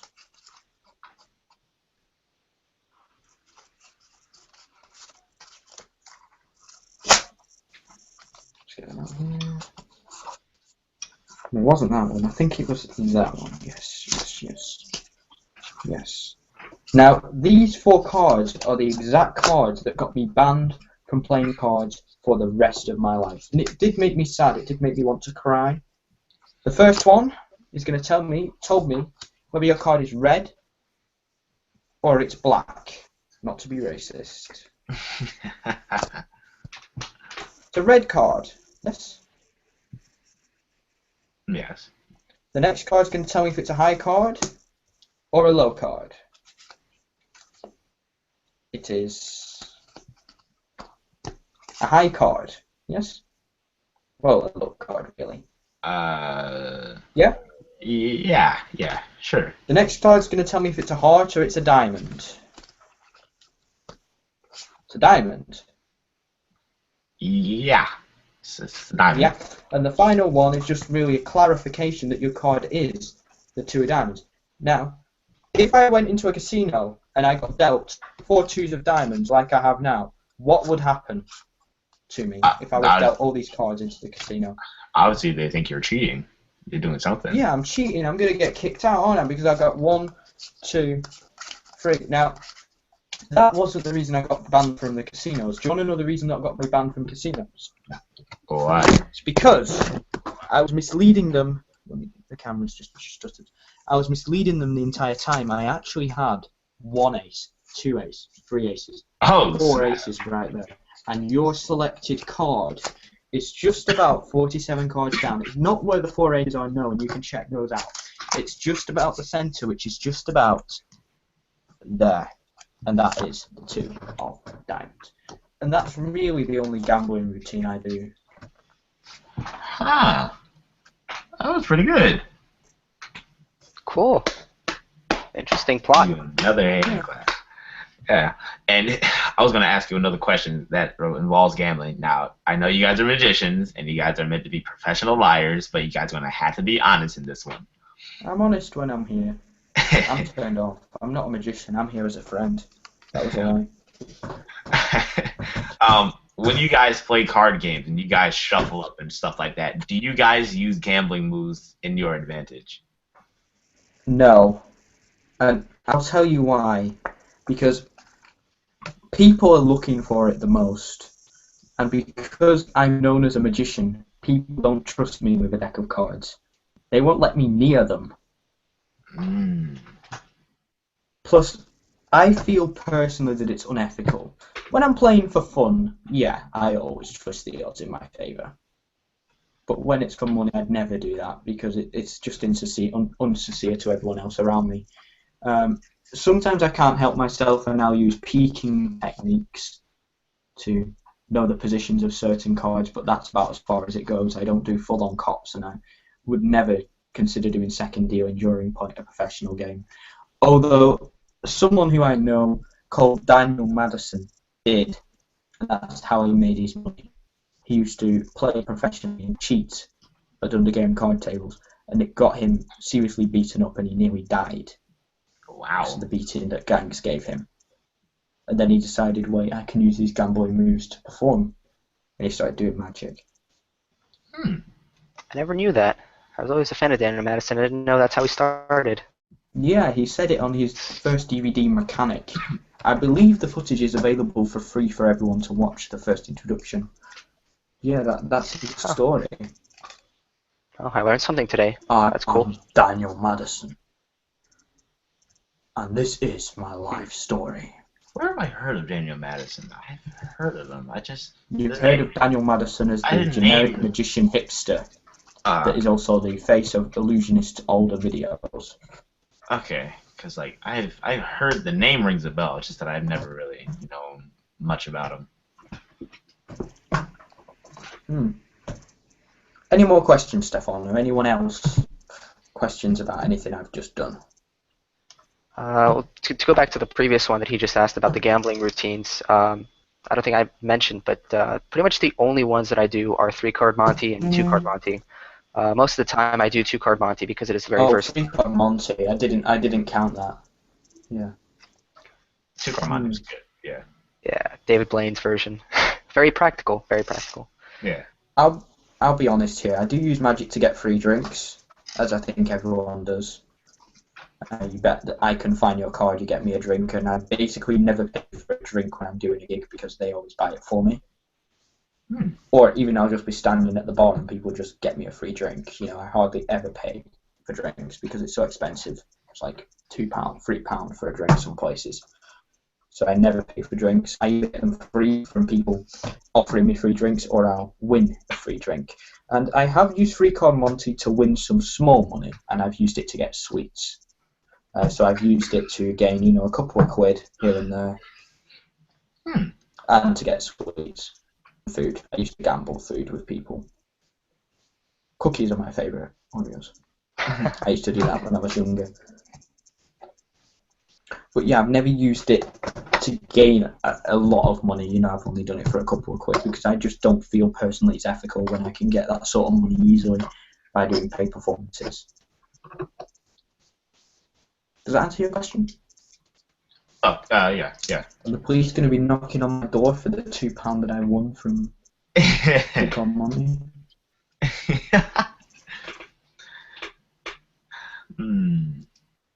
I had like other questions. Although everyone always accuses me of cheating whenever I play cards with them. Yeah, I kind of get that. Even though I never cheat.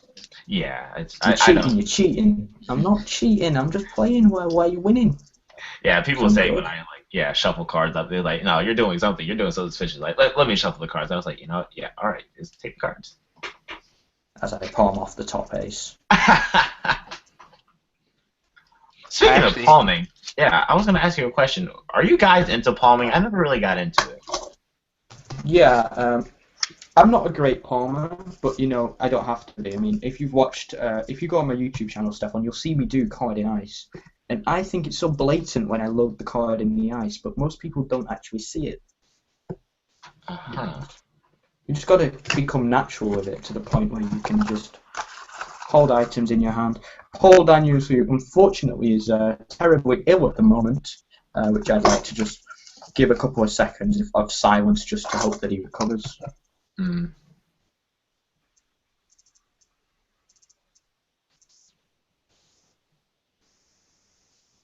Okay. Sorry about that. I know it's a bit awkward, but it's important. He's got a brain tumor. He's one of the great guys in the UK behind the chalk cupboard, and one of the most known magicians in the UK of all time. You ask anyone, they know who Paul Daniels is because they grew up with him. He's like the old dynamo of the time. Right. And he palms, and he'll actually hold the person's arm of the spectator while he's got the card palmed. Whoa. And they won't even feel it. That's pretty impressive. He's notorious for doing this during his cards across routine that he does on stage. He'll just have it here. It'll just be like that. And they won't even feel it. So it's just getting used to just what I normally do. I do this with coins as well. I'll just literally stay there with a coin in my hand all day. and I'll just go around college with the coin there, like that. Can you Just until it perform becomes natural. the? Oh, I see. Can you perform the muscle pass with a coin? Like I've heard like that about that. Not really. Otherwise that happens. Ah, I'm not great at it. You know, I can do like this much, but I can't like do the full muscle pass. I got the DVD on it, but I never sort of could do it. My hands just aren't big enough for it. nah. I bet Dan can though. Can you, Dan, do the muscle pass? I am unable to. I used to. The thing with the coin is, I think I have a coin in my pocket right now. It's kind of dressed up in a performance-ready clothing. With a coin, which by the way is the quarter, which I think is smaller than the coin you were just holding, Harrison, from your country. Yeah, this is a Canadian $half. For some reason, when I try to do palming with a coin, unless Sorry, I have American $half. like a finger or any type of pressure, putting pressure on it when I squeeze the muscles, it doesn't stay there. Because for some reason, if I don't do that, it just bounces up. Like, I don't know if you could see that. It's also mills. Yeah. Let me just do this. I never. So I don't know if you could see this. I'll turn around a bit. But like the coin just it like moves up along my thumb muscle. It doesn't actually stay in, so I have to like press down. Right. But in terms of cards, I mean, what I often do is when I do palm a card, I would just kind of like push it forward a millimeter, like just a millimeter forward. It's like barely noticeable from the front. And as I hand the pack out, normally I would like hand the pack out when I palm something. So I would just press down against my 4 fingers, having it pop up from behind. And I would use a dirty hand to just hand the pack over. So when you literally hand the pack to somebody like this, they're never going to expect that you got anything palmed back there. Right. Because you're using it to hand it to them. I mean, that's just the way my take on palming. I usually don't like palming, but if I'm like, as you were doing, improvising and coming up with something, sometimes you kind of want to palm something to make the card appear in an impossible location. So if I do need to palm, that's what I would do. Okay, so it's time for Harrison, the lesson of the week. This week I'm going to be teaching you how to dribble a pack of cards for the beginners out there. So, hold your hand in this sort of claw position like this and just practice by just dropping the card like this for first off. When you can do that comfortably, just, watch TV, go to the cinema, watch a magic show and just start doing this. The magician is not going to get angry with you at all throughout his entire act.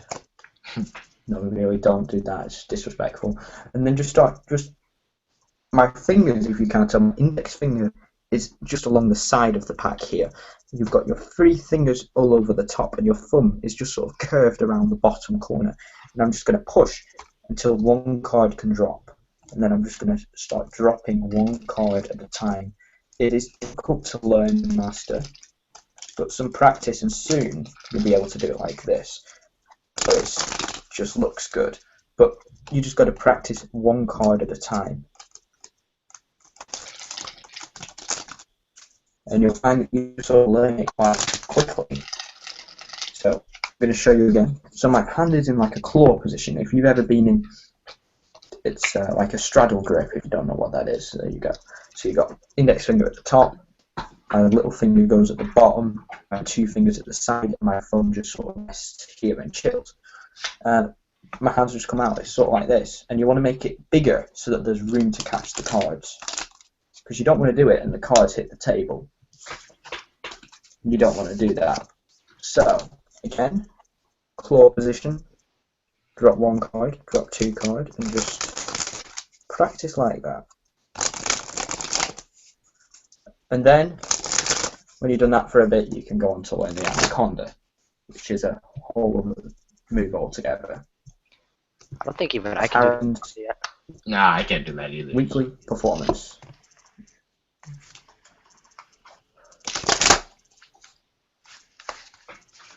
I don't know if that looked good.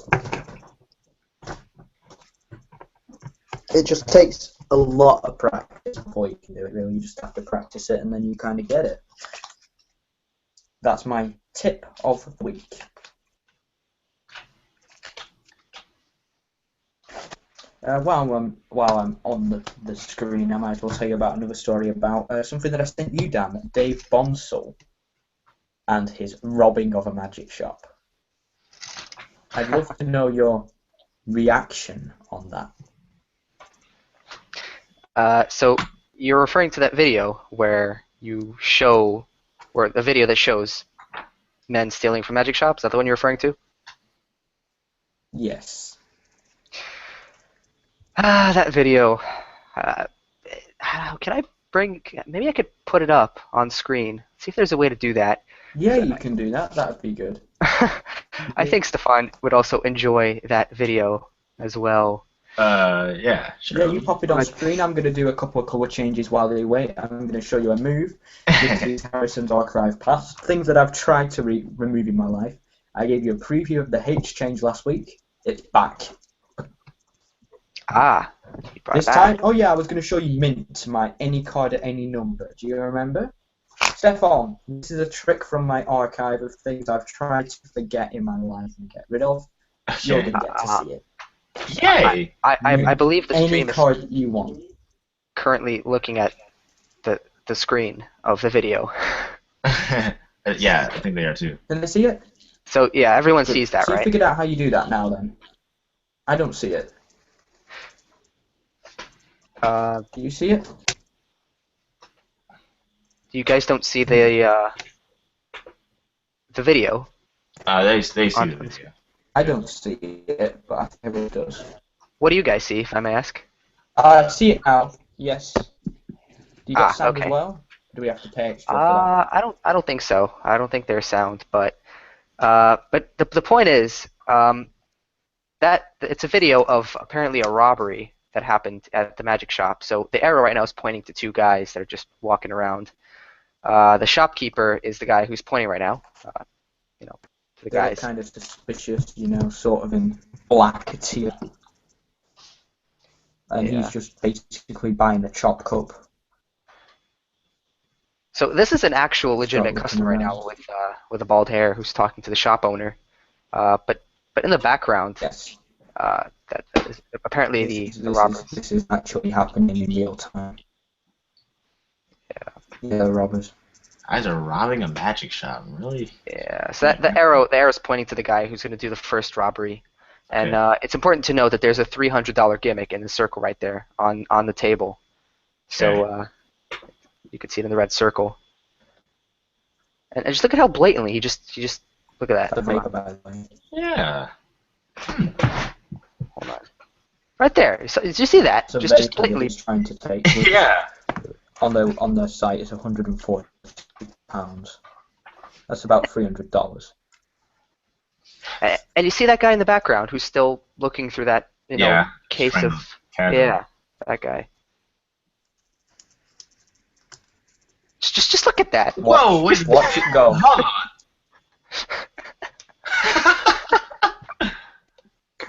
I would say that. Wait. Oh, no. Look, you have to grab a lemon for life on the way. Oh yeah, that's another effect. It's very neatly stacked. So I guess he wants one of those. And the shopkeeper just doesn't notice it? Watch. I mean, And they believe they he's literally going just for the snatched the TV. TV. Are you serious? How did anyone not notice or hear this? Well, somebody actually did notice, the assistant right there that works there. So she actually noticed something was going wrong. So, Yeah. Watch. so yeah, that's the assistant right there.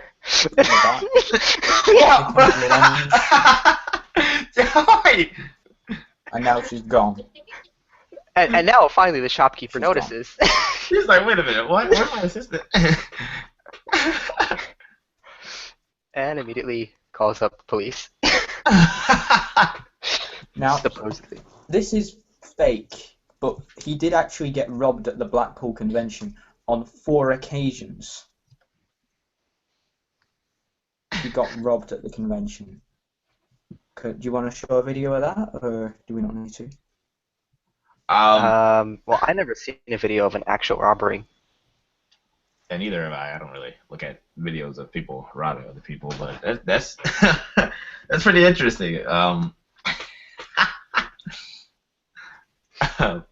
Now, as promised, it's time to see Mint, a trick that I've tried to forget my entire life. Yay! I love the comments. I'm cringing as I'm doing this right now. Yes, I Kyle. actually By the way, uploaded this cringe competition. to The Wire, which once again got failed before The Wire was so big. It was like small. Stefon, think of Yes. any number, any card you want right now. Okay. Thinking. All right, I got it.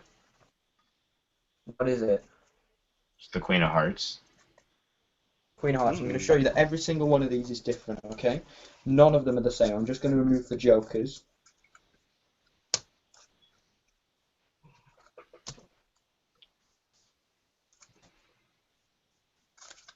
You can see there's one more. There's a blank card that I need to get rid of.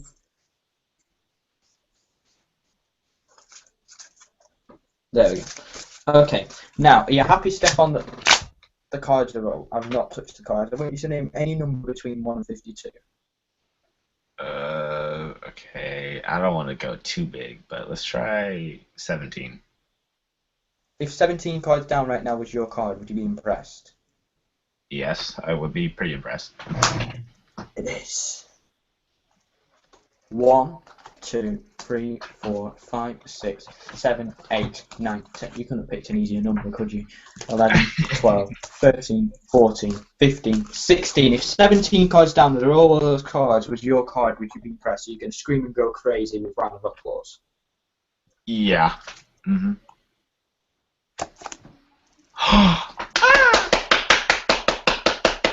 Thank you! Miracle! That is Mint. My any card at any number, it has been unfortunately discontinued.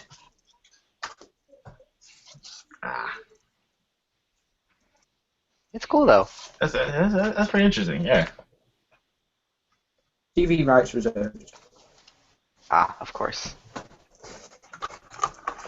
Yeah, that's one of the tricks that I made up about 3 or 4 years ago, which I thought I created, but it wasn't really a creation. It was just a load of rubbish. Yeah. I think this is a perfect segue into my effect review. Okay. So, there's an effect that I'm going to review, which is called Crazy 8, by someone named Dan Harlan. However, before I start the review, I'll perform it first. So, let's see. Get it off the stage. I don't know if you hear this as well, the both of you guys being magicians like myself. A lot of people always say, show me a trick. Let me see a trick. Perform a trick for me. Have you heard that a lot? Yeah, I do get that a lot. Yeah. See, it's a pet peeve of mine. It really More than bothers me anything. because I don't do tricks. You know, I don't jump through hoops. I don't play fetch or play dead or roll over. It's not my thing. You know, I think dogs are kind of the ones that do that. So I don't do tricks. But you know, being a professional magician, I do magic all the time. So I'm going to show you the difference in vocabulary, the difference between a trick and magic. Now, in order to do this, I'm going to use this little artifact that was actually given to me by Satan. No big deal, we're roommates.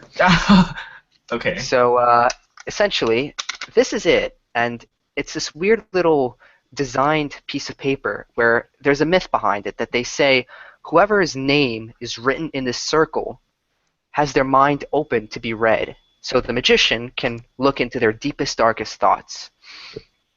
Now, we're going to have one of your names written on the center of the paper, but I found that it works even if the name isn't per se written. So just to make sure that this is your writing, because of course you're not physically here to put your name there, give me anything to write there. It could be initials, a little picture, a little symbol, anything that represents you. Okay. Let's do a jar of Hmm. Let's do the color green, just like a big scribble of green. Okay. Write the word green. Yeah, that'd be me. You don't really understand this, Stefan, but he just put the middle finger to my face. But anyway, it's an inside joke. It's an inside joke where the color green is essentially a middle finger, which he's been showing me very often lately. All right. Could be an Easter egg. So If you look around, you'll see it everywhere now. Even on Dan's new logo. Even on Dan's thingy. Let's just try. Alright, You said initials, right? Let's just try SB.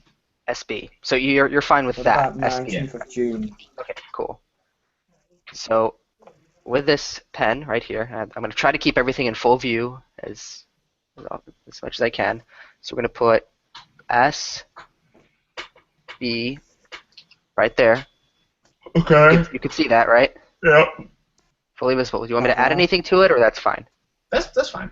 Yeah? Okay, That'll cool. do. So essentially this is supposed to be you physically being here and writing your initials on this piece of paper, right? So there it is. Cool? Cool. Yep. Now, in the meantime, so now essentially your mind is open to me being able to read it, but a lot of times the performer doesn't really want to see everything in a person's mind, and a lot of times the person whose mind is being read has private things that they don't want the performer to see. So we're going to have you focus your mind on a particular thought, which is what I'm going to be reading. And luckily, it just so happens that we already have our pack of cards out. So this is a perfect tool that I use very frequently when I have to have people think of a particular thing. And of course, we just reviewed them, so we know that they are, of course, different in every way. So we know it's a standard pack of playing cards, correct? Yep. All good? Great. Let's see.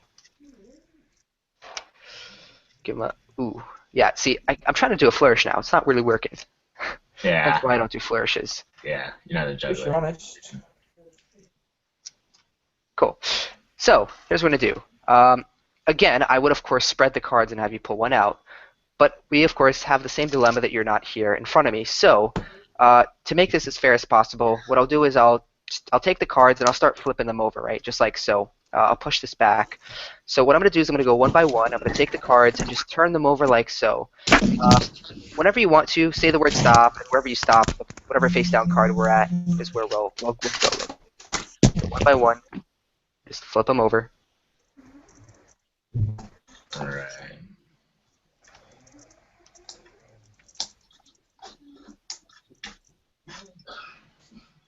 Anytime now.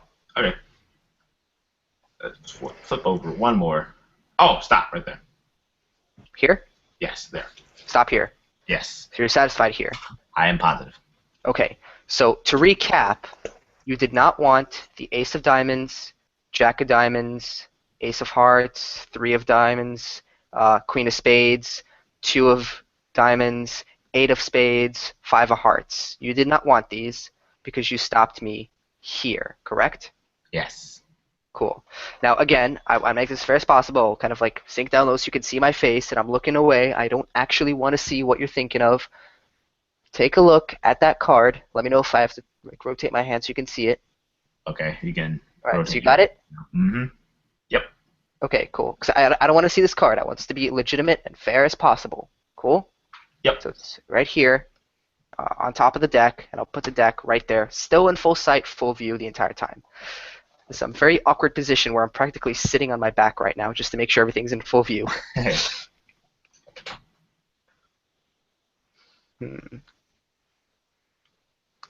Look me in the eye. The little pixels that are my eye. um, okay.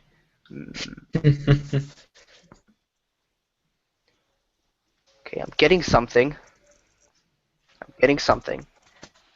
Probably a caffeinated headache, but nonetheless, getting something.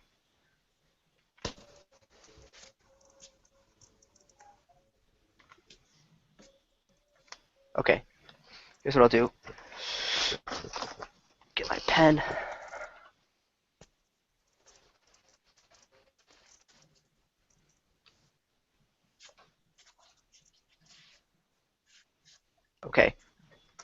What I wrote down, I'm committed to. Now tell me, would you be impressed if I turn this paper around and your card was written on this paper? Yes, I would be pretty impressed. Yes. You would be pretty impressed if your card was written on this paper. Yep. I'll be pretty impressed. Please read out loud what I wrote.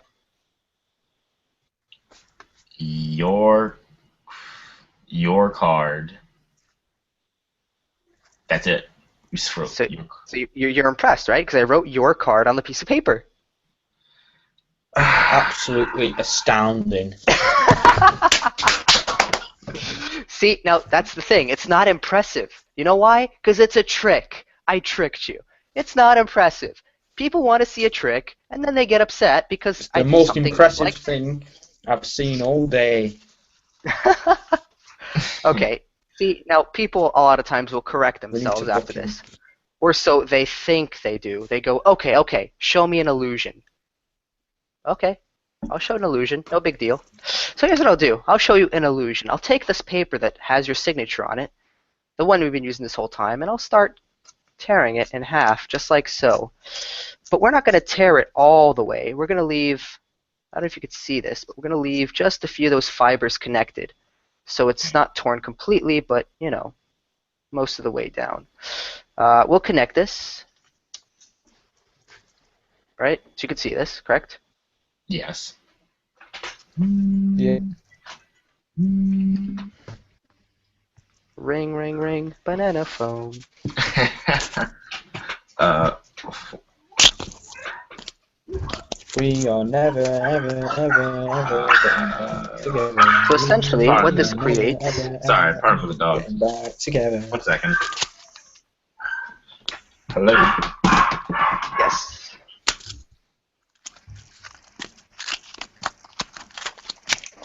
Hope we don't get sued for that song. This. Copyright ID. Because I sung it.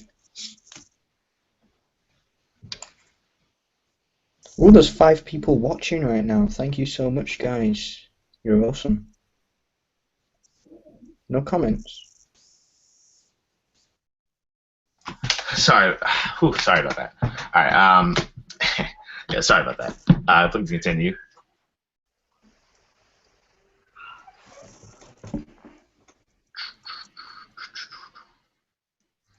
I think we're experiencing technical difficulties with Dan here. Yes, we are experiencing technical difficulties with Dan. That means I get to do a tournament story. So I'm going to show you the best tournament stored card you're ever going to see. We're going to take a card, we're going to take it, we're going to write my name on it, and you're going to see it be burnt at the stake. I'm going to take a card, I'm going to write green on it, and then under green I'm going to write Dan, because it's another middle finger to him right there.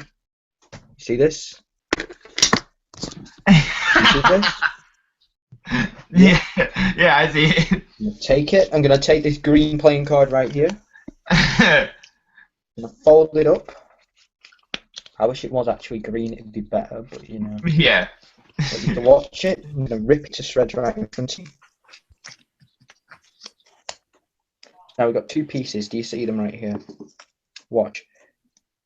If I was a real magician and this wasn't an illusion, it was a trick, I'd just pretend to put it back together. But no, I am actually going to put it back together. Miracle. Wait, A hold true up. miracle right there. Hold up. The Wait. dream one and Oh. restored card. Wait a minute. Wait, what? What? What?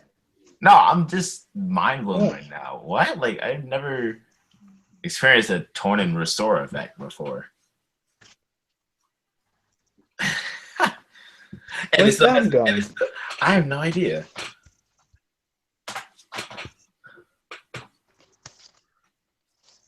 Daniel? Apparently, he has left the chat. Anyway, we'll have to just make do without him for now. Hopefully he will be back. So, Oh, hello okay. back! You just missed the best green torn restored card ever. Okay, I'm back. I apologize. Can you continue your trick? Yes. I actually don't know what just happened. I My took over. my I computer hacked your just. computer and shoved the best card trick people are ever gonna see. Okay. And Stefon is truly astounded. You've got real challenge right now. So again, as I had mentioned, the card, your card that I wrote down, is kind of not impressive to you. So what we Yeah. did was we went and we ripped the card into 4 equal segments, with each being attached by just a little fiber, right? So you Yeah. can see that, right? And you still remember the card you're thinking of? Is it still in your head? Yeah, it's still in my head. Cool. So we'll take this piece of paper and we'll kind of, I guess, rotate it just like this. Very weird rotation. But if we kind of rearrange the paper, kind of Oh, like snap. so. I like that. Hey, that was slick. I love that. That You look like is we kind of changed the way the paper looks. It's got a completely different design on it now. that Um, is slick. um, That is it's like, nice. I love that. oh really? What do you see? Oh, it's like Yeah. a giant diamond on the outside, right? Yeah.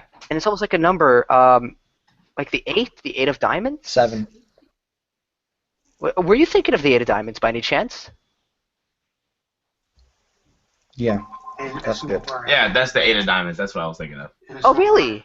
Really? Oh, let me just check, because it's still a top card. I left it as a top card.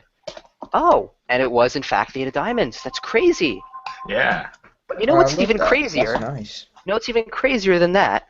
Oh, You're looking at this and you're impressed because really all I did was I took the paper, ripped it up, and rearranged the paper. It's literally what you call an illusion because I'm showing you something that doesn't exist and isn't there. Your mind is literally just coming up with it on its own. I claim to be a magician and I'm sitting here and I haven't shown you magic yet. So, let's move on to real magic. If you take this piece of paper, which as you can see is kind of ripped up, so if you just put the edges in the middle, so the ripped sides are on the outside, and you go ahead and you completely rip it, so you got 1, 2, 3, 4 separate pieces of paper. Essentially, if you take these pieces of paper, kind of give them a bit of a fold, watch. See, that just shows people are willing to watch anything.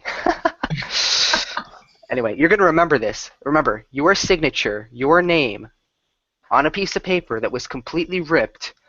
You're going to remember this for the rest of the day, perhaps the rest of the week, but you'll never forget the time where I took the paper with your signature, your name, ripped it into 4 pieces, with no glue, with no tape, pure magic, restored it, not in a normal sense, but restored it in the wrong way, with the ripped edges on the outside and the middle on the inside, completely one piece of paper, completely examinable, your card written up top, the eight of diamonds design in the middle, and your signature still on paper.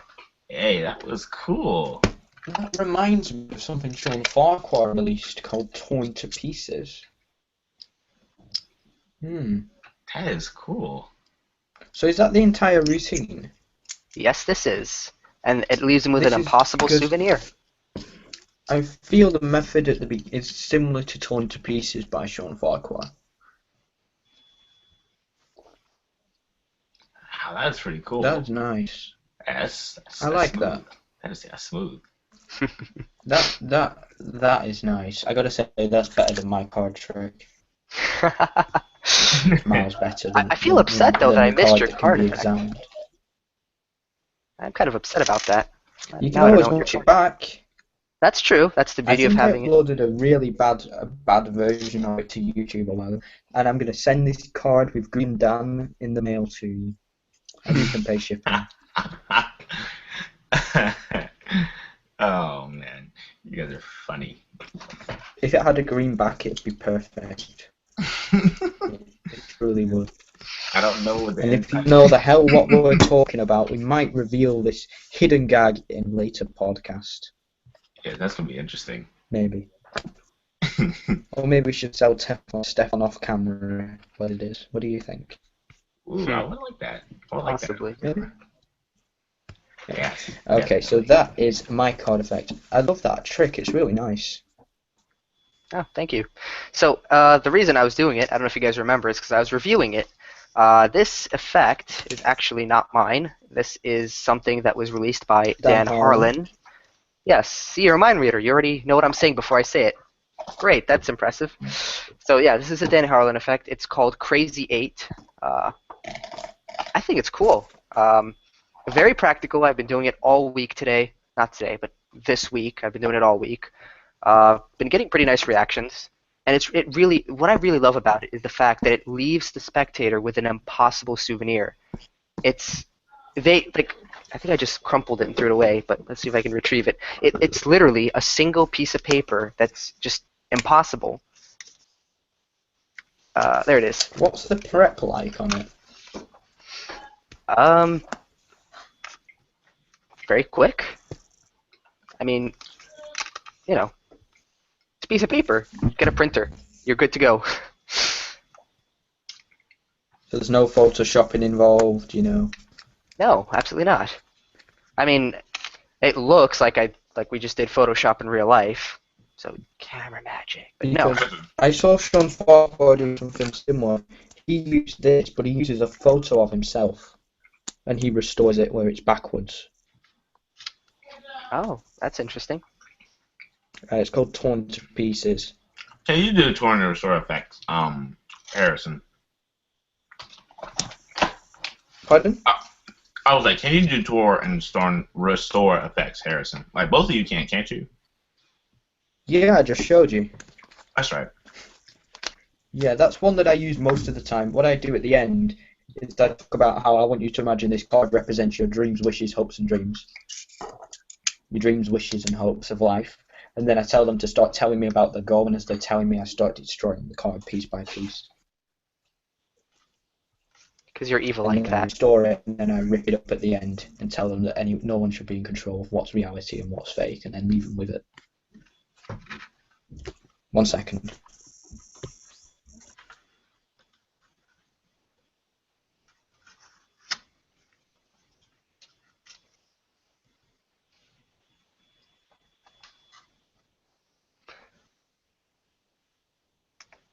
Okay then.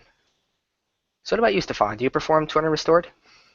No, I've never performed tornadoes. I never got into a tornado restore effects.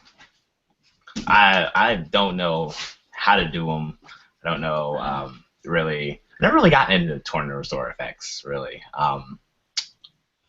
Look up the Reformation effect. Oh, the reason I don't get into tornado restore effects is because I really don't like ruining cards. Like since I don't like really ruining cards since I can't really go out to a store and buy them because I can't seem to find cards around recently. Just use paper. Paper? Yeah, just do Torn and Restored with paper or a card. You know, you don't have to always use playing cards. I think that's one of the reasons why I love Crazy 8 also, is because it is a Torn and Restored effect, but it doesn't ruin cards. It's like Harrison said, it's a piece of paper. Interesting. I have to. Do you guys do? I can tell you do torn restore effects, but what about coin effects? Do you guys mostly do those? I will show you a coin effect in just a minute. Cool. Did I do it last week? I can't remember. Did I do a coin trick last week? Don't quite remember. Did I do my vanishing coin trick last week? I can't remember. I believe you may have done an effect where 4 coins become 3, then 2, then 1. Or Yeah, I is did it my vice coin versa? trick last week. Okay. Unless I do Matrix, but I hate Matrix. No, I'll save it until next week. Maybe Dan can show you a coin trick. Oh, really? Me? Coin magic? Me, of all people? Yeah, I won't do it. I'm a card guy. Well, I'm not Jay Sankey, so I don't do coin magic either. Let me see. I think I put my coin back.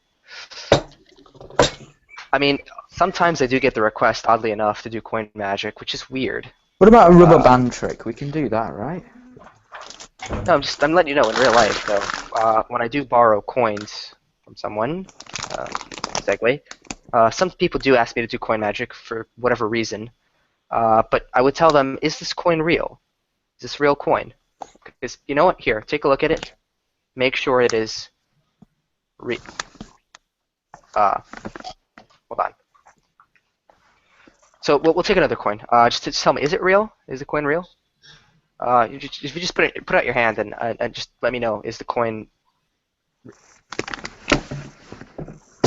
Okay. So at this point, when we get a new coin, at this point we're gonna be following the coin. All right. We're gonna have our eyes tracking the coin. We're gonna keep an eye and make sure that the coin, right? We're following that coin, making sure that the coin is within our sight. Are you following the coin? Make sure No. you're following the coin because I don't think you're following the coin. I can't see the coin. I'm walking. Okay, here. Try this again. Sorry about the monkeys.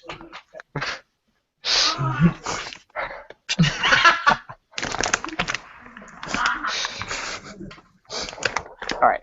See, at this point, I would literally take the coin. I'm just gonna stand here for another 5 minutes. That's rather amusing. See, at this point, I would literally hand the coin to a person and have them inspected. So they have. Still at it. Some people have strange fetishes. Very strange. Who am I to judge? Are we still rated G? Is this still like PG-13? No, it's not. I don't think. Oh man. I thought Magic Friday was like a friendly thing, like community friendly. Well, it's past the watershed, Dan. We don't have watershed in the U.S. That doesn't exist. There's no such thing. Dan, I think you're talking to no one. Harrison left. Oh, that's interesting. That's weird. Huh.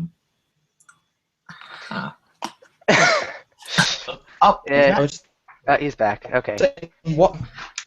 So what I was saying is, the coin can be What time is it in America right now? 5:57. What time is it in America? 5:57. So it's not past the watershed there. And besides, America is the I big guess place. There's different time zones in G. America. In the UK, if it's past like thingy, then I don't think we're rated G. I think we're rated like PG-13 to maybe. What teen? Is there something in between R and? I think it's TVMA 18 or something like that. Go tell the There's no like marketers. 15-year-old one. Oh yeah, TV 14. Yeah, well we're TV-14. My arm's gonna fall off holding this coin. So like, All right. pick up the phone, tell the marketer to get lost, and look, can we continue? That's my. That's my gag. You stole it from me. As I was saying, the coin can be examined, the coin can be inspected. Spectator holds the coin, absolutely normal coin, right? Nothing wrong with it. Both sides and everything. So the spectator will take the coin, spectator will put the coin on the palm of their hand, just like so. And remember, this represents the spectator's hand. This is going to be my hand. My hand goes on top of the spectator's hand, just like so. So the coin is completely, It's completely isolated. Nothing can get to it, right? Completely isolated coin between the two hands. This is awkward because I need a third hand now. Okay, time to improvise. Did you hear that? If you heard the clink. 1, 2. Wait, what? Cool. Whoa. How do you do that? Well, based on your reaction, it seems like I did it very well. Yeah. I'm completely stumped.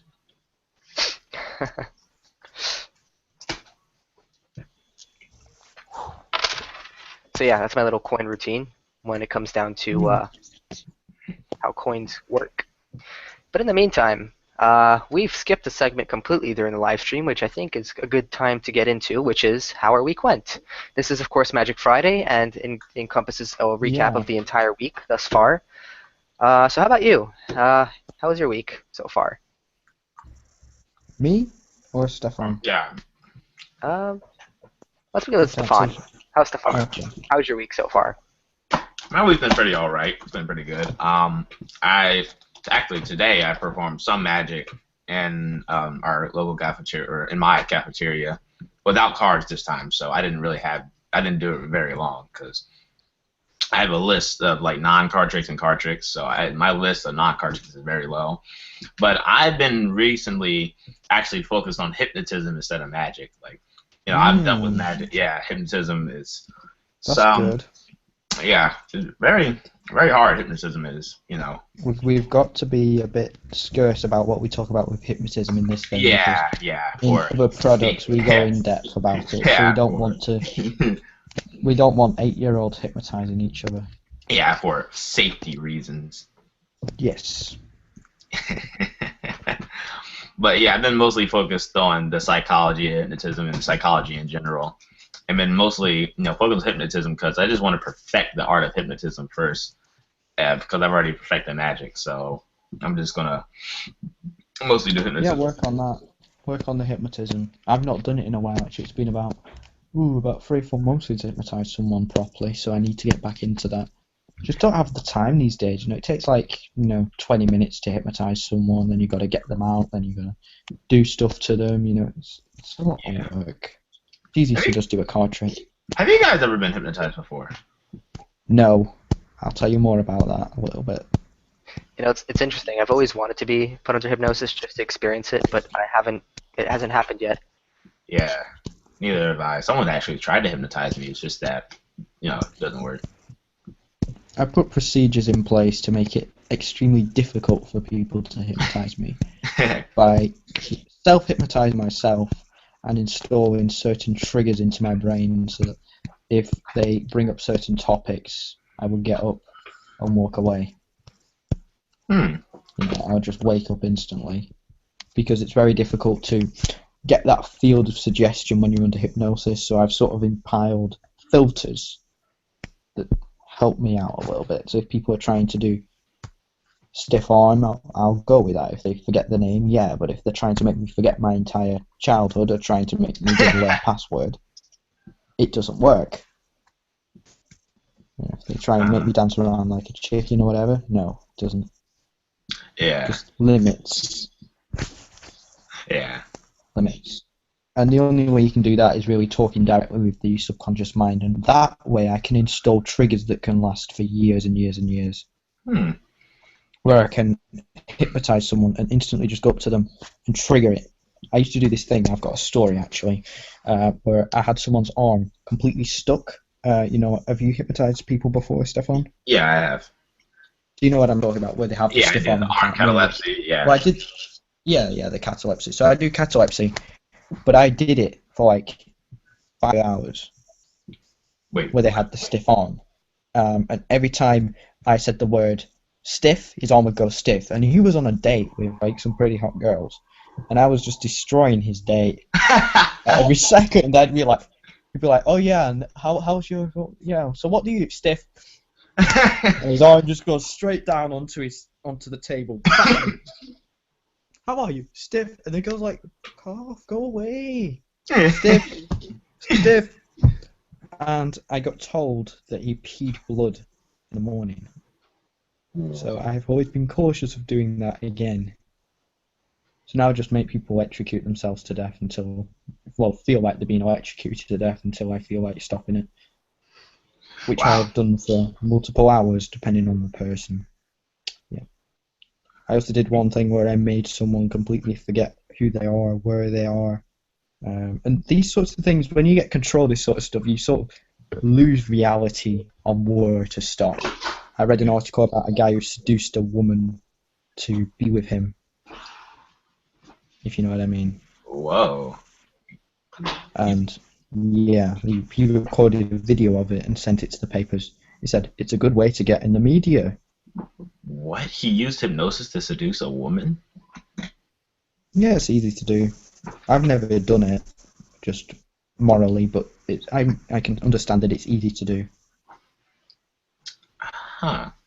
Well, But I don't need to use women. There's other techniques that you can use that don't have to include forcing a woman to be with you.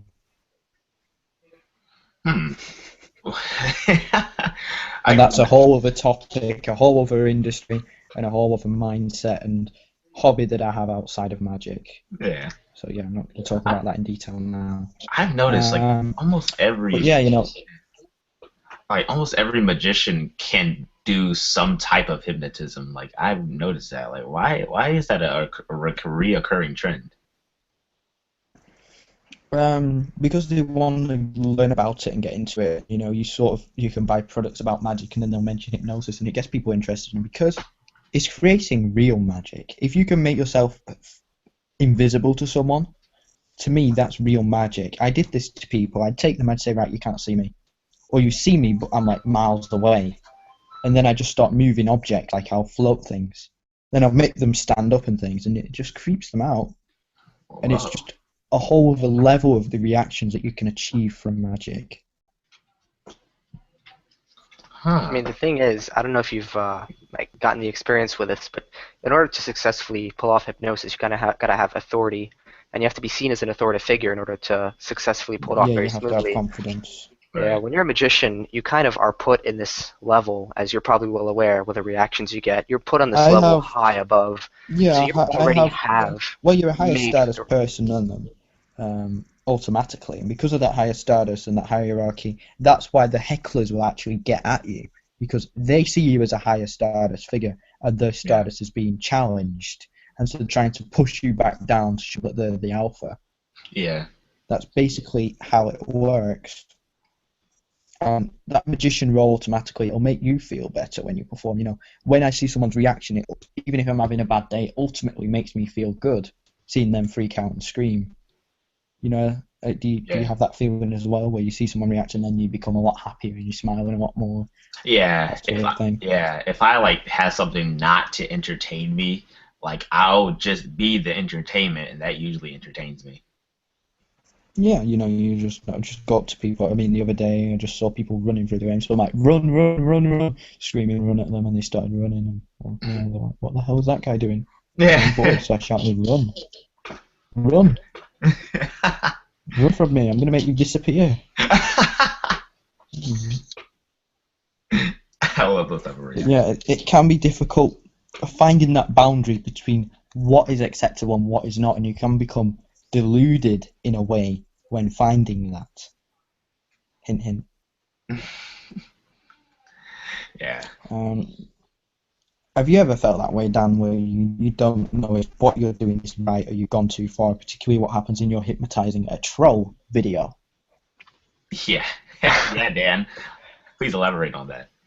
The video that I posted, hypnotizing the troll. Yeah. I Yeah. remember I saw that girl. She was in one of your other videos. I think that's why you hypnotized her though. Yeah, But she was trolling in the other video. That's why I made a yeah. part two where I hypnotized her. There's a lot of videos that I was going to post later on that year and even the following year of me doing hypnosis in various places, but I was consulted by numerous people that told me not to post them because even though I was 13 when I was posting those videos, there's still a lot of legal issues about having people under hypnosis without knowing about it, as well as being recorded in hypnosis while not Yeah. knowing about it. So there's a lot of other videos that I never posted. Wait, so in the US, isn't that legal? I don't know if there are really any legality laws about hypnosis in the Because U.S. No, I there's don't no think so. legality laws in the US, but in the UK there is a strict guideline that you have to follow. Yeah, because I think since hypnosis is still such a mystery, I think there hasn't been any legality laws or anything such of that It's such in the it's U.S. illegal. It's illegal to show the entire hypnosis process on TV. You can't show the induction phase because people will become hypnotized from watching it. Ah, Yeah. Interesting. But from what I remember, Exactly. I haven't seen that video in a little while, but from what I remember, I don't think there was anything in that video that was, passing the line of morality. Everything I did there was really just for a entertainment. script. Yeah, it was a script that I typically follow very often, very frequently.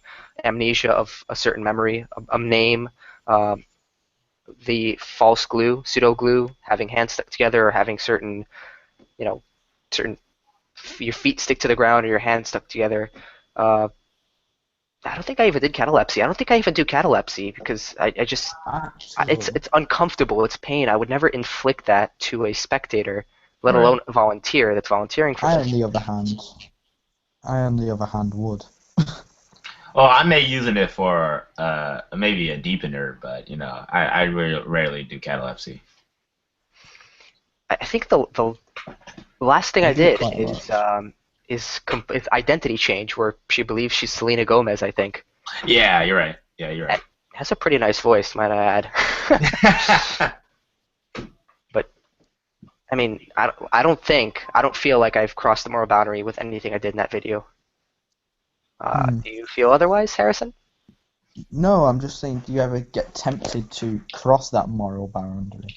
You know, that little red demon on the side next to the green demon, that, come across and sort of like say, come on, do this.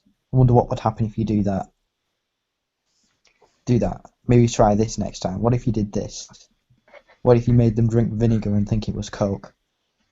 You know, I'll be completely honest with you. There are moments where I wonder, what if I did this? What if I did that? Ironically, these moments appear after the hypnosis is all said and done. Probably for the better. For the better. But yeah, yes, I'll be honest. There are moments where I sometimes wonder, what would have been if I had done something. Can you tell us what you have thought of? Or? I mean, I'm sure anybody can think of anything. Just use a little imagination. You'll come up with all sorts of ideas what might have happened, what could be possible for the sake of Very, science. very. Anything is possible with hypnosis. That's what a friend told me. Anything is possible. Yes. Back to the day, because we're going off on a tangent that we could talk about for 6 hours, Yeah. which I did in my podcast. I mean, this literally started as me asking Stefon how his week went, and we went off on this Yeah. hypnosis tangent. Yeah, that was my fault. I apologize again for that. Yeah, it was a 10-minute tangent, Yeah. But yeah, I'm mostly Anyway. focused on hypnosis. But I did perform magic. I do perform magic rarely, but there's this one kid who wants me to perform to him like a new trick every day, which I don't want to do because I don't want to be a trick monkey, like performing. I want to know how you handle that. Do you do a trick for him? I mean, no, I don't. But like at the same time, he like looks at. I don't like this to happen, but he looks at the same trick twice when I'm performing to another group. But I might like improvise or something like that. I might create a trick on the fly and just do it. So yeah, like I just perform magic rarely now. Well, not rarely, but if I get asked, sure I'll do it. But I just don't walk up to groups. I sometimes do. I mean, not I don't just walk up to groups asking, hey, you guys want to see some magic? And I just don't do that anymore because I'm focused on other things now. You see, I used to stop that, but I've kind of started it again. I mean, I'm going to tell you about what happened on Wednesday for me. Wednesday, it was the college's open day. I went in, I'm thinking, why the hell am I going there? I went there, I went to see the teachers. They were too busy freaking chattering to each other to even care that I existed. So I just went off and I just went up to someone and say, hey, take one. And after a point, it just came like I'd just go up to people and say, stop, take a card. They'd walk away and I'd follow them until they took the card. Or it's like, just stop for 1 second, take one card. And it turned into a 5-minute routine. And even the ones who said they were in a hurry, I'm like getting them, and I performed to like 50, 60 people. And some people, liked me a lot. And the others just looked at me strangely. There was only one real rejection that I could recall. There was some beauty students. It could have been the mentality that they had. And they basically just said, they just went no, and they just walked off. Oh, when you finish, Harrison, I'm gonna ask you both of you a question. Far away from me as possible. Or I was just gonna ask you both of you a question. Like, no, continue, but I'm gonna just keep that question once you're done. Cool, yeah. And then basically, someone came up to me and they said, I was just doing some magic and I went up to some girls and I said, hey, take one. And they went, how the hell do you have the confidence to do that? Well, you just do. How do I have the confidence to walk up to girls and show them magic? Yeah, they may be hot or whatever, but I just perform. Yes, confidence. Confidence is one thing you need when you're a magician here, especially when you're Confidence is performing. king. Yes. But people do struggle with this. People, not many people I know can go up to a random person and introduce themselves. You can just go up to them and say, "Hi, what do you think about this? Hi, what's your name?" People can't do that. People can't do direct approaches. They'd rather go up to someone and say, like, go up to them and say, "Oh, cool sweets," and then like try and talk to them just by remarking things that they're doing, like, "Oh, I see you're eating sweets. Why? Do you want some sweets or something? Are you trying to steal from me?" It's like creep doing. Whatever, it's me. Oh, what? Wait, it's a magician? Oh, I got a children's party coming up. Yeah. So Stefan had a Will you question. do my kid's party? It'll be a great experience. Okay, Harrison, let's go for the record. You're the one who created this tangent just now. That was you, because That was me. It wasn't a long tangent. It was only like a 3-minute tangent. So that's what I did on Wednesday. Tomorrow I've got a gig. I'm doing a children's party at a wedding Never for actually done children's wedding. an hour and a half at a really big venue. And they said they found my card at a random cafe in the middle of nowhere. And I'm like, how the hell did my business card get into this cafe? I never went there. Yeah, the owner said that you did magic for him. When? When? I've never been here. I've never been to this remote, distant place in the middle of the countryside. It was like a cafe. You did this party. so getting back to Stefan's question. Yes, your question, Stefan. All right. My question was, what's the best place? I already have mine, but what's the best place that in the past, or recently that you have performed magic at? Oh, well, this is a nice question. Yeah. I I like think this. I think any place where there's a stage, whether at college or at high school, if I'm performing to a large crowd, yeah, that's the best. That's the best. Oh, that's cool. That's cool, The best Dan. place for me, I went to a really, really nice hotel in Manchester. It was really nice, and it was a corporate event. I did magic for them. Really loved it. Loved the venue. Loved the magic. No, it was a wedding. The corporate event was somewhere else. It was a wedding. Really enjoyed myself. Everyone loved what I did. No, it was a corporate event. No, there was a wedding on the day, but there was a wedding on at the same time. That's why I'm getting confused. But it was a really good. I really enjoyed it. Everyone loved what I did. Everyone was amazed. Yeah, that was fantastic.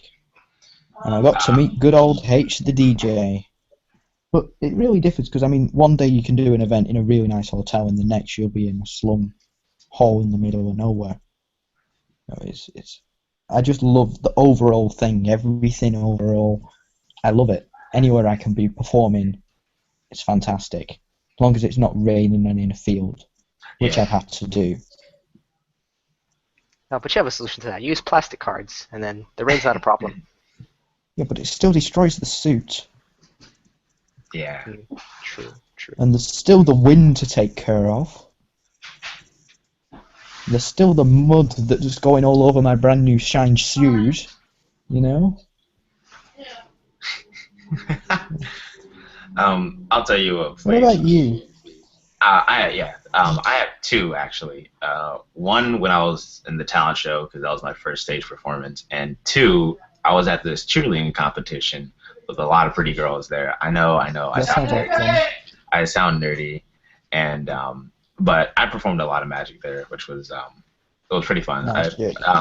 Then there's this one thing that this one cheerleader stood out, which this one comment that she stood out. I said, after I performed magic to her, of course, I was like, yeah. She was like, oh wow, you're amazing. You're so talented. You're this stroking my ego again. And she was like, no, what are you talking about? I can't, no. You guys are better than me, obviously. You guys are cheerleaders. Like, you guys do flips, back flips, and all this other stuff. It's like, and then she was like, no, but you do magic. And it's like, wow, really? I was like, thanks. That really means a lot. And it was like, that's what another point I brought up. Like, magic is such a widely known phenomenon that it's like, you rarely see it. Like, very rarely see it. So that's what makes us magicians special, like in the magic community. It's yeah, but the cheerleading competition was yeah, okay. I like that place. I like that place a lot. Just remind me of a time when I performed in London. I did an audition for Tangent a alert. performance in some hall, Gotta get ready for this. an abbey. No, it wasn't Downton Abbey. That's not a place. Can't remember the place. It was in London somewhere. It was a really big cathedral church place. I can't remember the name of it. It's really well known. Come to me. And I really enjoyed that performance as well. And there was a band there with a particular person whom I've known for quite a while. And the band played and I auditioned, and it was a really hot day. I was sweating like crazy from walking around London in a full suit. And yeah, that was a really fun performance for me as well. I really enjoyed that. That was good. Yeah. Someone in the comments is actually asking a pretty interesting question. They're Yeah. asking Stefon if you would ever hypnotize that cheerleader. Um,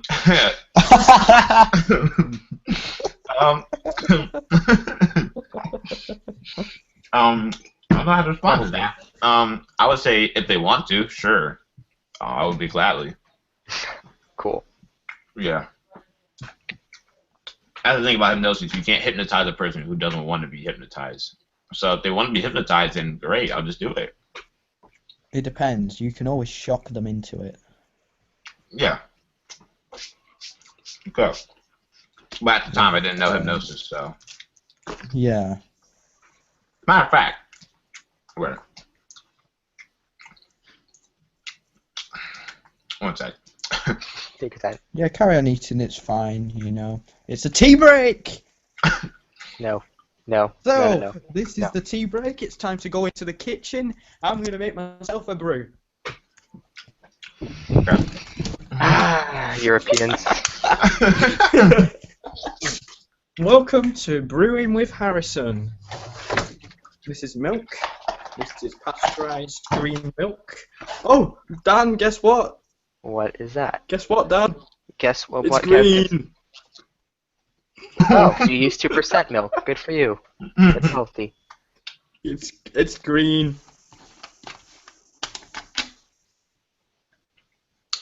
Have I got any green cups? No. Welcome to the new Harrison. It's green vision. He probably wants to kill me right now. I guess we might That's as why I well. like it. I mean, might as well start the tea break and continue with our weekly recap. After. So, how long do these tea breaks usually take? About 50 minutes. Wow. 50 or 15? 15, of course, not 50. I Even thought though you I said did say 50. 50 the first time. I did. Okay. Well, They take I about shall 5 minutes. return in about less than a minute. So, I will be back Cool. shortly. I'm going to entertain the viewers by drinking some milk. Wow. I'm so entertained right now. You say the tea breaks are back. Because if you watch Inside the Mind of Magic Man Dan, you'll realise that there is a tea break in it. And I'm going to grab some Oreos, you know, no product placement intended.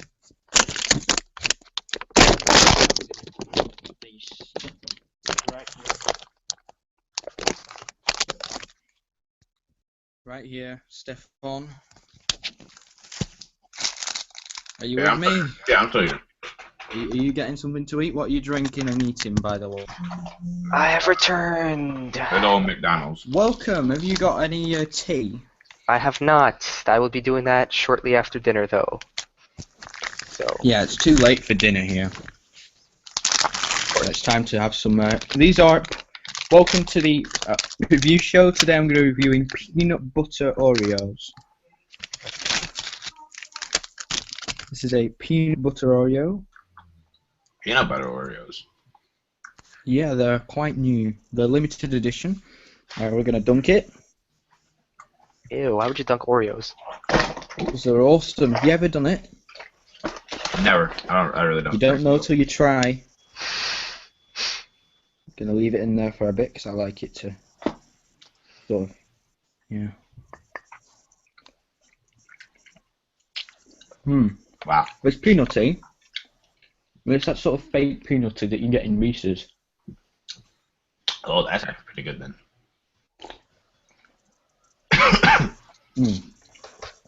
It's good. The H2O. actual Oreo cookie is slightly darker and it's saltier than it normally is. Since when are Oreos salty ever at all? They're chocolate. Chocolate's not salty. Yeah, it's sweet though. It's not salty. They do have a very, very slight amount of salt in them.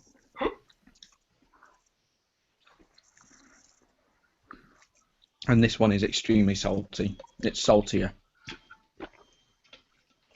1 sec, I will return. Overall,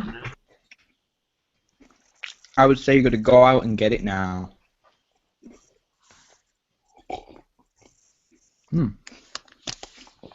So tell me, Stefon, what's your favourite food?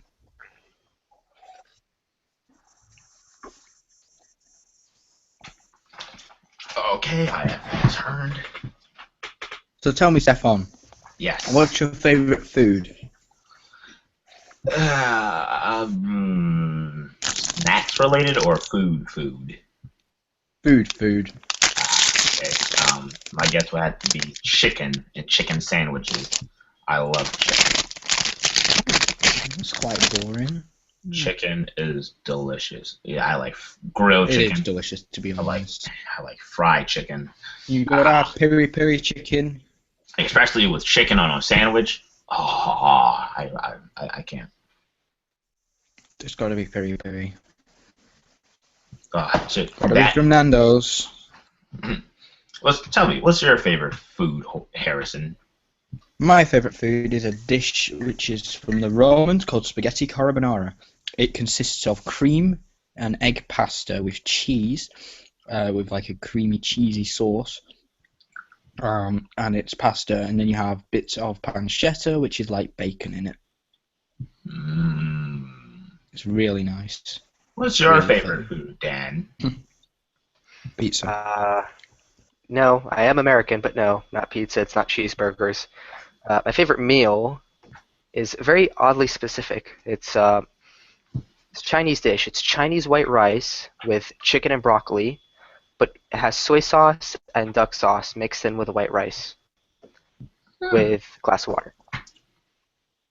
Tell me, Dan, why Also, did you sushi's say awesome. that your favourite dish on the Inside the Mind of Magic Man Dan podcast was pizza? I did not. And to You find did. out and confirm, go buy it. Product placement, shamelessly. You will see that I did not say pizza was my favorite. Darn. I thought we tried to dodge the product placements, but I guess we couldn't. It was inevitable. No, but I'm wondering why you lied to me. I'm pretty sure you're mixing up with a joke you But they made buy the about products. stereotypical Americans eating cheeseburgers and pizza. But No, I Me? think you said No, I'm going to be stereotypical American and say pizza. I have to watch that back. Okay, I'm pretty my sure favorite- you didn't say that rice thing. my favorite meal is chicken and broccoli with white rice mixed with soy sauce and duck sauce. My second favorite meal is sushi. So nowhere in the top two is pizza. Maybe it's the third. Maybe okay. I'll give it to you. I'll give that to you. It's the third. So it's top three, but not top two. And it's not the first. Speaking of Chinese dish, How long has it been how long has it been in the top three and not the first? Forever. Speaking of I was about to say top three. Speaking of Chinese food, I do like chicken fried rice without onions. That's good. That is good. Love me some chicken fried rice. Oh, that reminds me of what happened to me this week as well. On Sunday I was doing a gig. No, it was Saturday. On Saturday I was doing a gig and I was eating Filipino food. I got this really strange purplish sauce. It was like a reddish sauce, and inside were what appeared to be pieces of fat, which you had beside white rice. It nearly made me vomit. I also had this strange sweet and sour pork thingy, and a coconut cake jelly thingy. It was really bizarre. The only thing that was nice was the pig. They had a whole pig there. The comment said you just wrecked Japan. and also Diamante loved pizza too. So, yay. What? Like, I guess those like card boys are not happy now. You know, the Pokemon people are probably like killing me in the comment section. Yeah. Saying that food was not nice.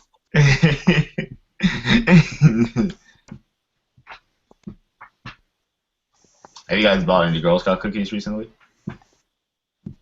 I don't think they sell them around my no, area. we don't have Girl Scout cookies here. Yeah, That they don't- reminds me of something I did at the weekend as well. Continue, Dan, it's alright. No, I'm saying that they don't sell them anywhere around my area, so I don't have access to them. Well, if you did buy some, what would you buy? I don't know. What flavors are there? I was gonna say the same thing. Well, I don't know what flavors there are. Oh man, have you guys ever had Girl Scout cookies before? No. Are you serious? They're literally just packaged cookies that are made by some corporation. Oh man, that's like okay. Well, there's like I don't know how many flavors there are, but they are like they're just like cookies, just packaged and wrapped up in cellophane too. Just cookies that you won't find on the market or on the shelves.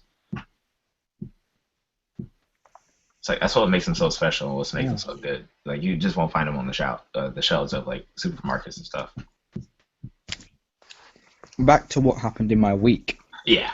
I was doing a gig on Saturday, and this is an interesting story. I was just like, I wasn't even booked to do this thing. I just thought, right, I'm just going to go in, I'm going to entertain people. I went by the door. I was just wearing a suit jacket and the same pants that I'm wearing now, which are just these sort of jeans. And I went by and they said, and I saw a sign that said 50p entry. 50p to go in to this fair. Okay. You not think it should be free? First off, it should be. So I walked by and he said, "Oh, it's alright, you can go in." And I heard them whispering, "Yeah, I think it's part of the entertainment." Alright, let him in. Just because of my body language and the way I was walking in made me waive that 50p. And that made the difference for me being able to afford the £1 slice of cake, which was tasty. I went in and I did Epic. pour me 50p. Epic story. Love it. Yeah. So I went in, I was walking around, did some magic for people. They loved what I did. I got the ferret out, was creeping people out with that. And I was just finding people on their iPhones and smartphones who were being antisocial and just bugging them and doing magic for them, really. Yeah. Great life. Obviously, I asked the owner first and they said it's fine. That's epic. Free entry. That's awesome. So that's my story of the week. My week? Oh man, has it been It's almost stressful? over. It is practically over for me because I have classes Monday through Thursday. So I'm finally done, and I could not have waited sooner for the week to be done. It was so stressful. I believe all my professors just decided to get together and be like, let's pick one particular week where we all assign giant, enormous projects at the same time and load the students with massive amounts of homework. So every professor would just assign essays upon projects with homework, the usual homework. That was a stressful week. Why do you just not do the homework? because then you fail the You class. fail. Yeah. Homework is part of your grade. Is it not in the UK? No, it's an extra. Whoa. I might just have to move myself to the UK then, because That's one reason. There's another 10 reasons you should move to the UK, and they are: 1, you don't have to have homework. 2, there's no school uniform. 3, there is free healthcare Free for healthcare. alternate life. 4, the pound is worth more than the dollar. Is this an actual song that Yeah, actually I'm gonna exists? wonder. Because I have a list of reasons You in the back of my remember the head. rest of it? It's awesome. You got free healthcare. You get 5K pretty benefits. much anyone in.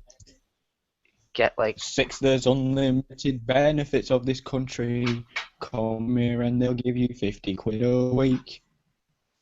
7, it's full of ugly people. This is a real 8, there's song. no GMOs in practically anything. 9, it's free schooling up till the age of 18. It's really cool.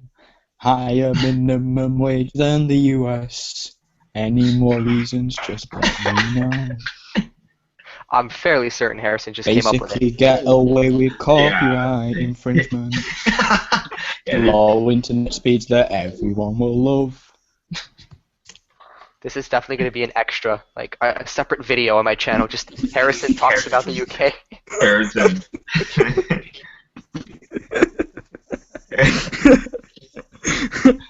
You might have to edit out the laughing in between.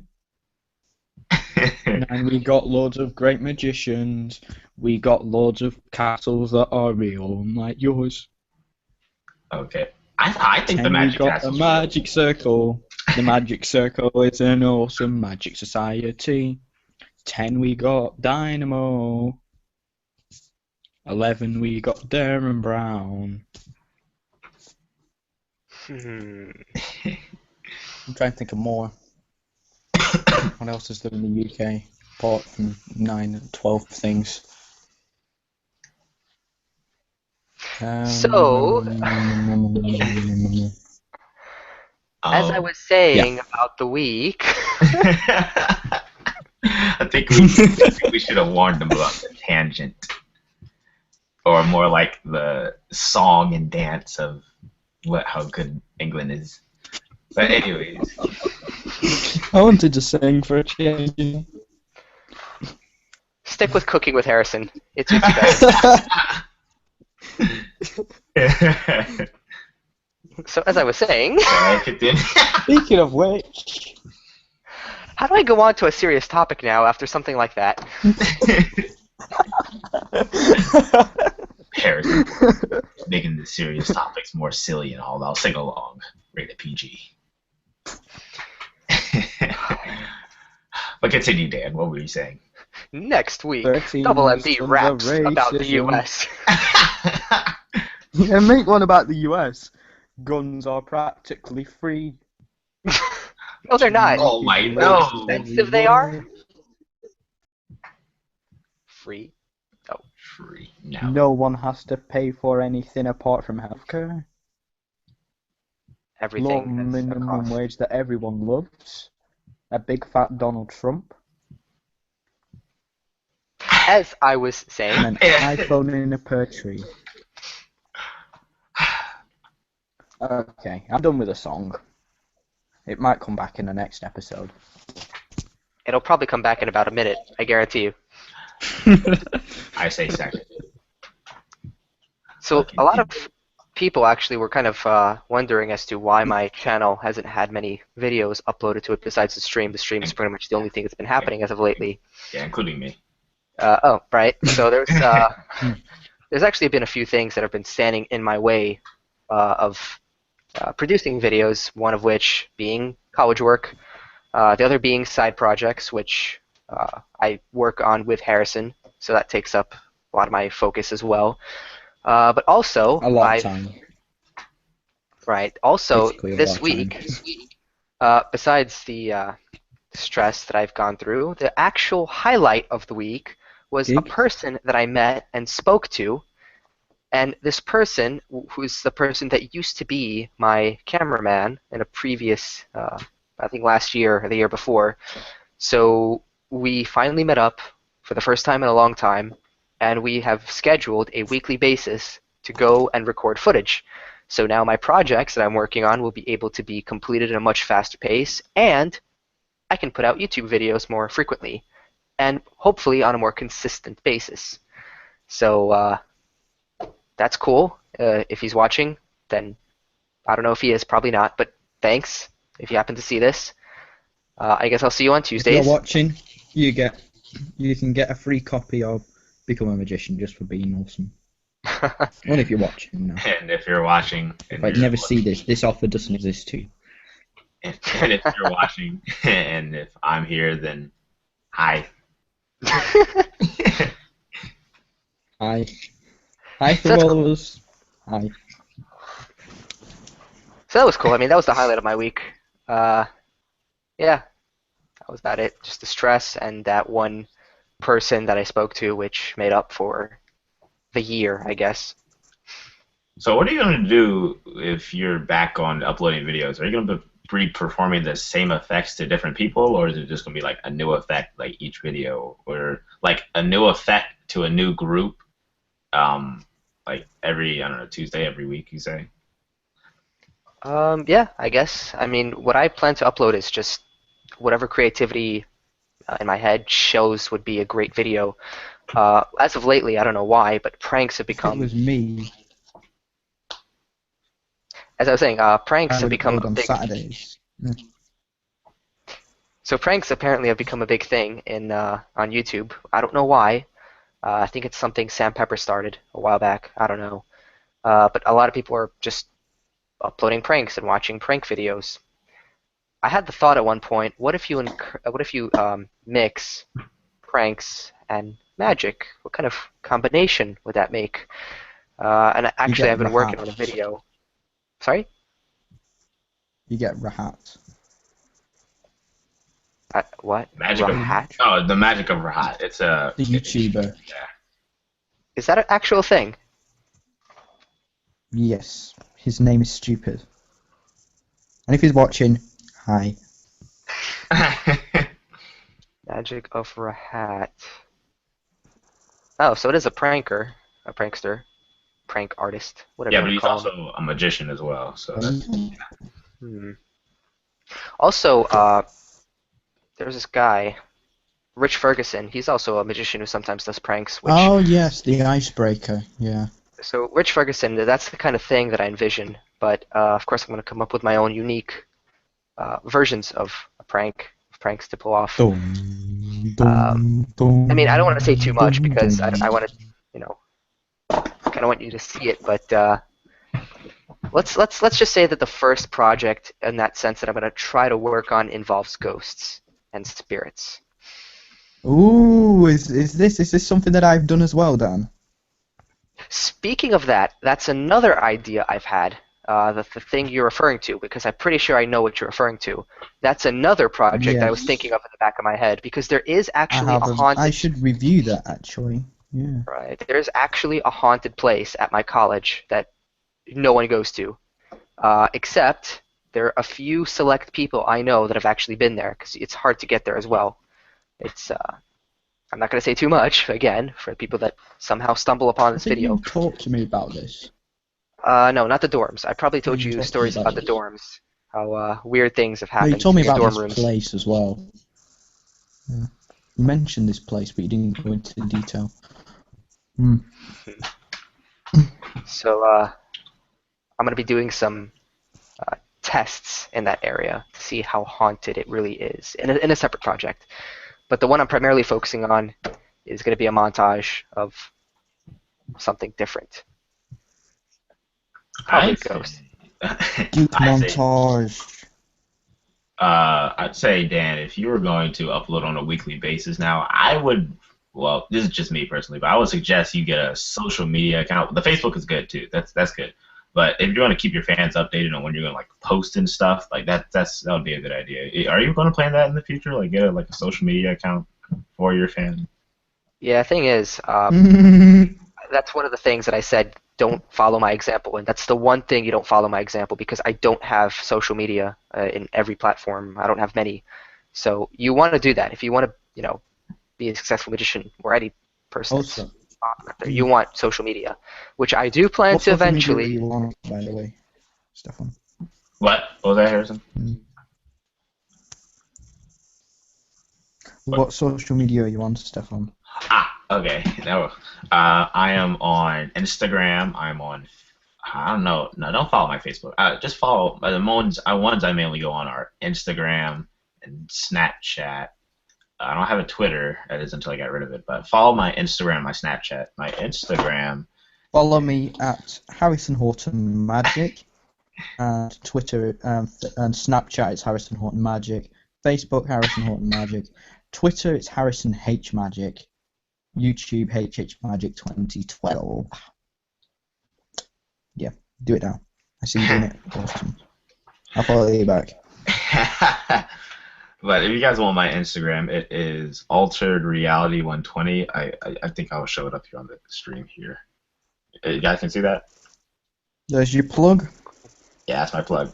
See that? Altered Reality 120. You guys can follow me there. That's my mostly main media or social media source, or my Snapchat, which would be, hold on. All right, it's Stefon Bark 8. See that there? I know I have a pretty bad profile picture. Oh, thanks, Dan. You guys. That was quick. I'm trying to get my. I have to sign into Instagram here. Give me a second. Instagram I didn't think you would have an an Instagram, Dan. I thought you only had like a Facebook or something like that, like your cameraman talked about. Like I was like, follow him on Facebook, like Dan Girl. I was like, oh, I gotta find this Facebook. I never got to find it, but I never thought you had an Instagram, Dan. I mean, I have a lot of social See, media Dan, platforms that I you use need for. to make your thingy easier to find. No, but the thing is, I have a lot of personal social media platforms that I do use for personal use. I don't have separate professional platforms. Nor do I. Well, no, they're still personal. But okay, look. Lately, what I did was I had one Facebook account just recently. I had one particular Facebook account, and what I did was I made a like page for myself, and just I don't post magic anymore to my personal account. I just keep that my like page. The problem with that is what happens is people that do like my page don't get notified when I post something to the like page because I think like pages don't appear on your feed. So yeah, now my advertising in the magic sense is no longer seen. Wow. So what ends up happening is now I got to go to my personal account and share what I posted to my Magic Mint like page. So I don't know. But the Instagram that I just followed you with is the personal one. The Twitter that I use is the personal one. You have a Twitter too? Gosh. You don't use it. I don't use it. Yeah, even for personal uses, I don't use it. Snapchat is personal. Right. All this, if it says Magic Man Dan or Double MD, Yeah. it's the business one. Oh, okay. So that's I kind of put that into Google and I was like, oh, this guy's cool. This was like when I first found you. Also, You didn't find the wrong one, did you? The one from like some random country, some random place in America. Because there's like loads of Magic Man Dans, like Dan the Magic Man, and Yeah, I did find that. And then I found like a photo of Dan's logo. he's got a website as well, creepymandan.weebly.com. He's got a website too. No, I don't. That's actually a lie. It's not true. It's another middle finger, by the way.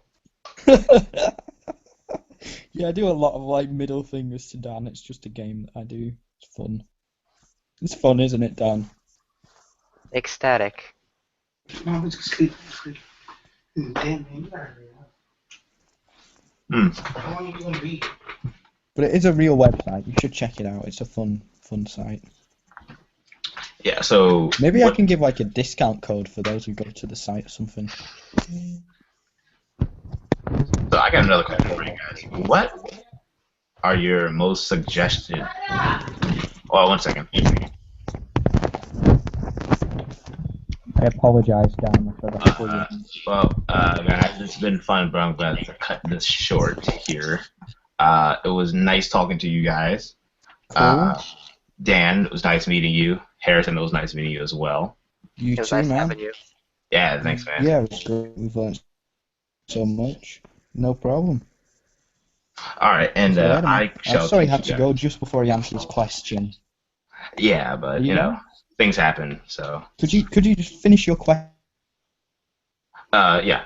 What are your most suggested stage effects? Like, what are your what are the ones that you do on stage mostly? I know Stan is the Houdini escape, a thread, and that little hand thing with the crossover hands.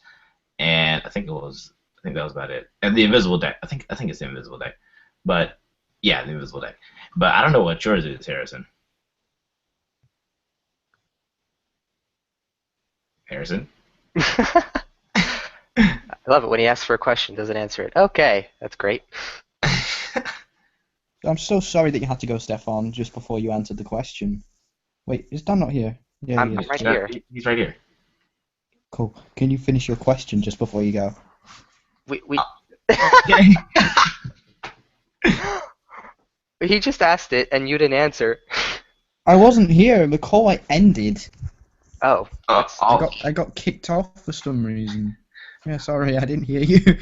all I said was the what are your most recommended stage effects when you're on stage, like in front of a group of people? That's good to Right. see in So the back, and right. use So that punch. there's something that I'm going to be reviewing next week. It's called the Amaze Box. I might review it next week. That's a great thing.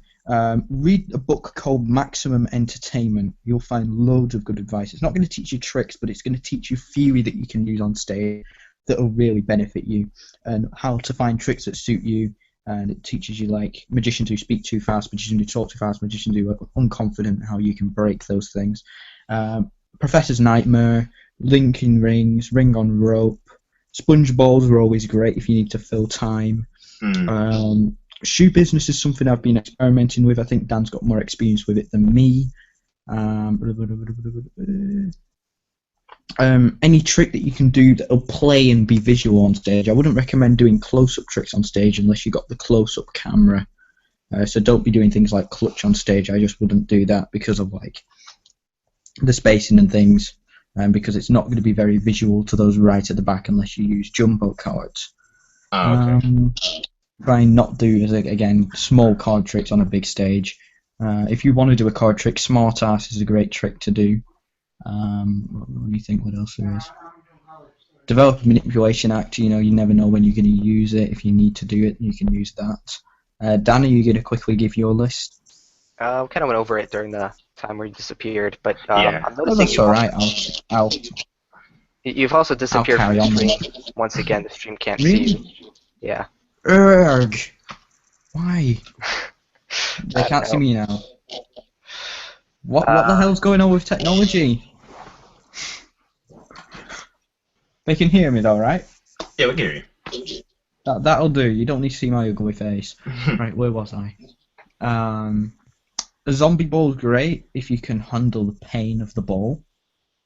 It hurts. Really anything that you can find, you just got to find stuff. You just need to experiment and just try different things in your act. Magic Square I do on a regular basis. That kills. What do you see, Dan? Okay. I think Harrison is. Are you there, Harrison? Again? Yes, I am here. Oh, You just okay. can't see me. You Oh, can't alright. see me. Yeah, see my camera's not. Do you see me now? Yeah, let's see. Possibly? No. If I turn it off and turn it back on, does that help? It just went up. All right, guys. Well, I will talk to you guys later. All right. It was nice Yeah, meeting you. dude. You too. It's really good meeting you, Stefan. Thank you very much, and congratulations for winning the contest. Before we go, has anyone guessed the 6 Easter eggs Thank you. Later. Okay. hidden So yeah, in the Magic Man Tan logo? Anyone? Any in the comment section? I'm pretty sure that right now it's just me on the stream. Nobody sees you. So Well, they can hear me. It'll do. I don't know if they can. Okay, guys, can you please do us a favor and comment if you can hear Harrison? Because I don't know if you do. So let us know. Please say that you hear me. I don't want my voice to be unheard. So I'll end this call again and I'll rejoin. See if that helps. Oh, okay, they can hear you, actually. Oh, and you left. Okay. And you're back. See me? You see my floor, apparently. Okay, now we should see you. Hey. So as I'm saying, anyone who has actually found 6 of the Easter eggs from inside the mind of Magic Man Dan, let me know what they are, and you will win something awesome. I'll tell you what, I'll do this because it's a bit more challenging. You'll win 2 things, so you can win, a chance to be on this show and a copy of Inside the Mind of Magic Man Dan or whatever you want. So yeah. Any results at all? Absolutely nobody has left any guesses for the Easter eggs. I don't think anybody's even looked for the Easter eggs, actually. Maybe it's too difficult. Too much work for people. I'll give you one. If you look at the logo, you'll see an eye. It's the all-seeing eye. Let me know if you find it. It took Dan a while to find it. It took him literally me instructing him where to look to find it. So just have a look around and see if you can see an eye. It's quite a large eye. Yeah. Find the eye, and you'll go into a draw to be the next guest on Magician Friday. As long as we have enough people who actually find the eye. Only like one person does it. I'm sorry, we're not going to do it. Yeah.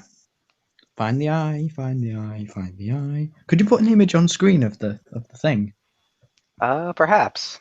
Let's see if that's possible. This is testing your technology skills, Dan. Come on, you can do it. Is it in the Magician Friday group? Yes, it is. While they do, I'm going to just sing some more song. Another Well, it's up reason on the why you screen. should come to the UK. It's on screen, I think. Is it? I don't see it. Hang on. Let me. Yes, I see. I see that mediocrity is not good enough. Okay, so spot the eye. Oh, it's so obvious. Do you not see it? I see it. I'm surprised everyone can't see it. Who can see the eye?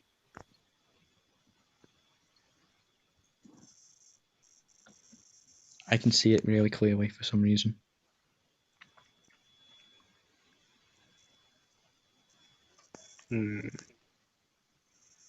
Let's see. That's better. Demon Lord can't seem to find it. Someone else seems to find the Dorito chip. I don't know where the Dorito chip is.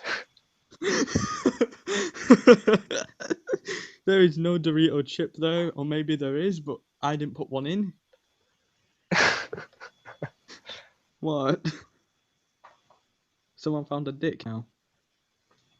I don't know.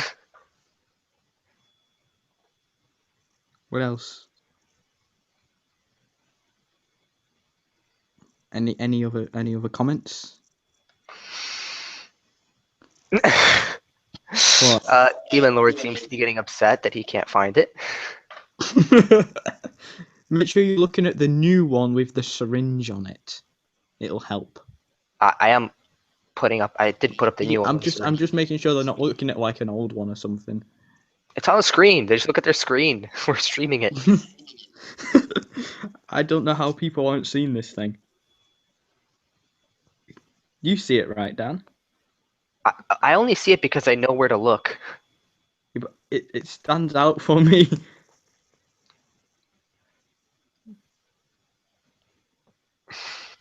Come on, guys, you can find it.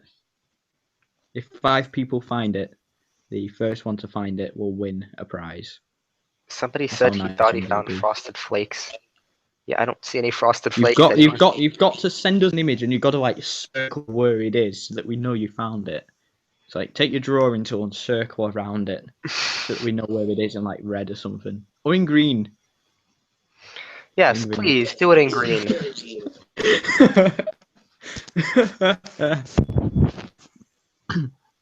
It'll match the color scheme.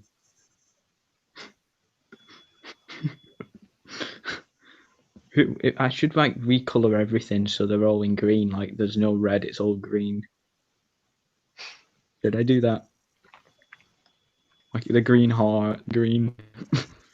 So Kyle thinks that it's at the bottom right of the brain. Nope. No, it's not. That's not where the eye is. You're seeing things, man. You're deluded. I think you're referring to the heart. Yeah, that is not an eye. Nor is it in the top hand corner where the little red thing is. The red circle is not an eye. Another one, if you can see a cigarette, you'll win all our products. Look, I know where it's at, and even I don't see it, no matter how hard I look. So, yeah, no, they're not gonna find the cigarette. No one is gonna find the cigarette. I bet you, even you don't see the cigarette. I do. Well, I don't because of my cracked screen, but I see it.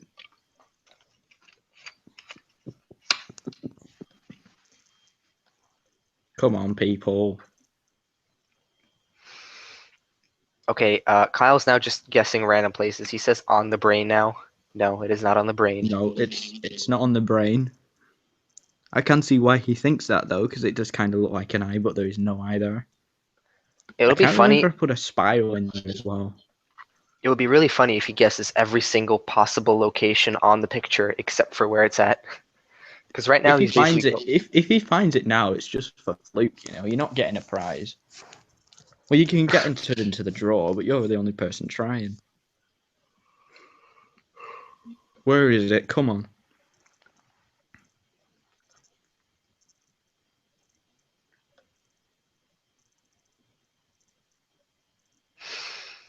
Anyone found it at all?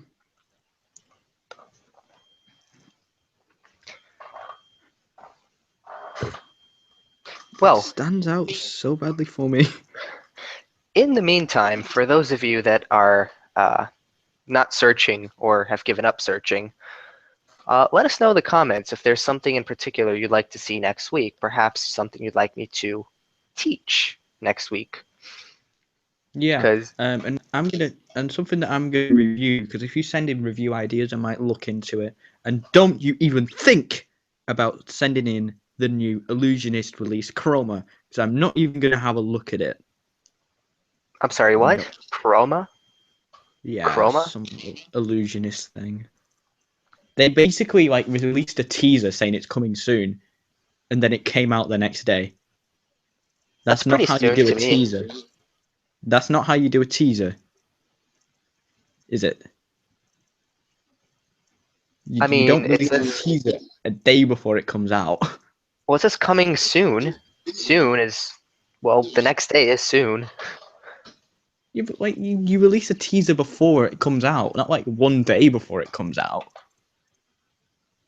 No, you release a teaser. Like if you go and see a film, the teaser comes out way before the film comes out.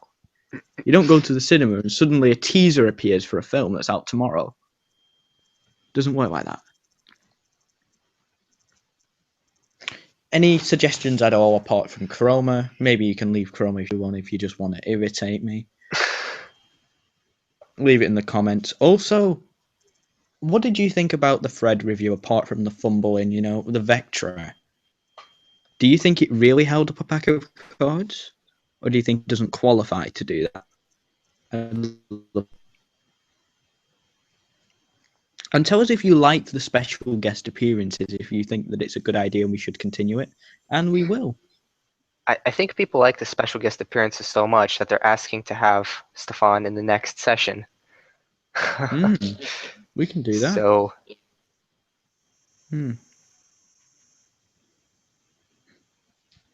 Is he going to become Yeah. a regular member of it? Have you still not found the eye, guys? Seriously, are we getting any comments in at all? I'm pretty sure they gave up. Have you given up? How many people are watching? 4. Our view count dropped to 4. It's still good. Pretty fine. Is Joel still watching? Has he gone to bed? I would not know. Okay, so shall I continue my song in why UK is better than America? No, you shall not. Yeah.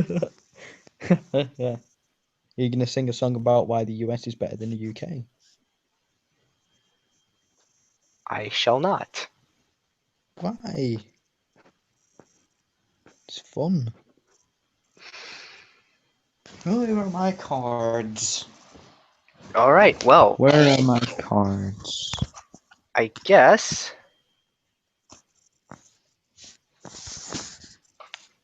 next week.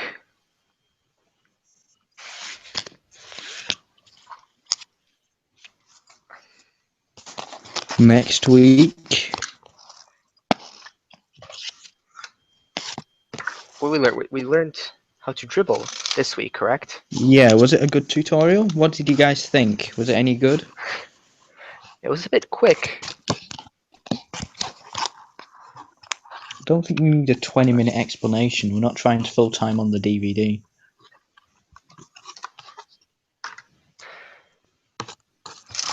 Okay. Well, next week. Oh wow, we're losing viewers as we go. But before we head out, before we end, I think we should let you know that next week I will probably attempt to bend metal with my mind.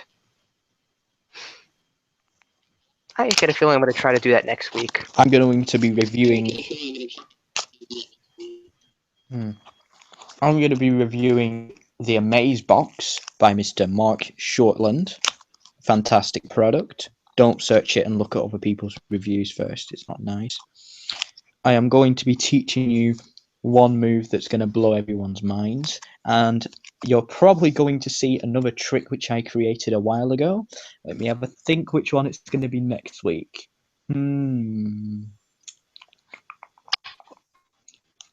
Let's go with red or black. That's going to be next week's Archive of the Week section, where I show you a terrible trick that I used to think was mine. And finally, there will be another song! No, I'm kidding, there are not going to be any more songs. Unless you guys want that. And maybe we might have Stefon back. It depends on our schedules and things. And Magic Man Dan will be premiering something awesome. Yep, next week we're going to try have to live up to something. I mean, yeah, next week I'm going to try, like I said, we're going to try to do some metal bending with our mind. We're going to try to use our minds to bend metal. So, if you'd like to see I'm that, going to tell you where the. Also, I'm going to tell you where the hidden eye is. that's true. I'm going to learn the secret. So, if you'd like to know where it is, for all you people who are like, damn you, Harrison, where the hell is this eye? So, if you want to find it or know where it is, tune in next week. You'll get to see some mind reading, some metal bending, and perhaps Stefon.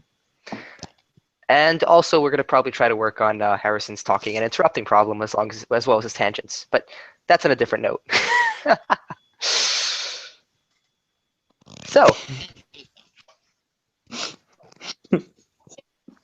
So, I believe that's a great place to wrap up.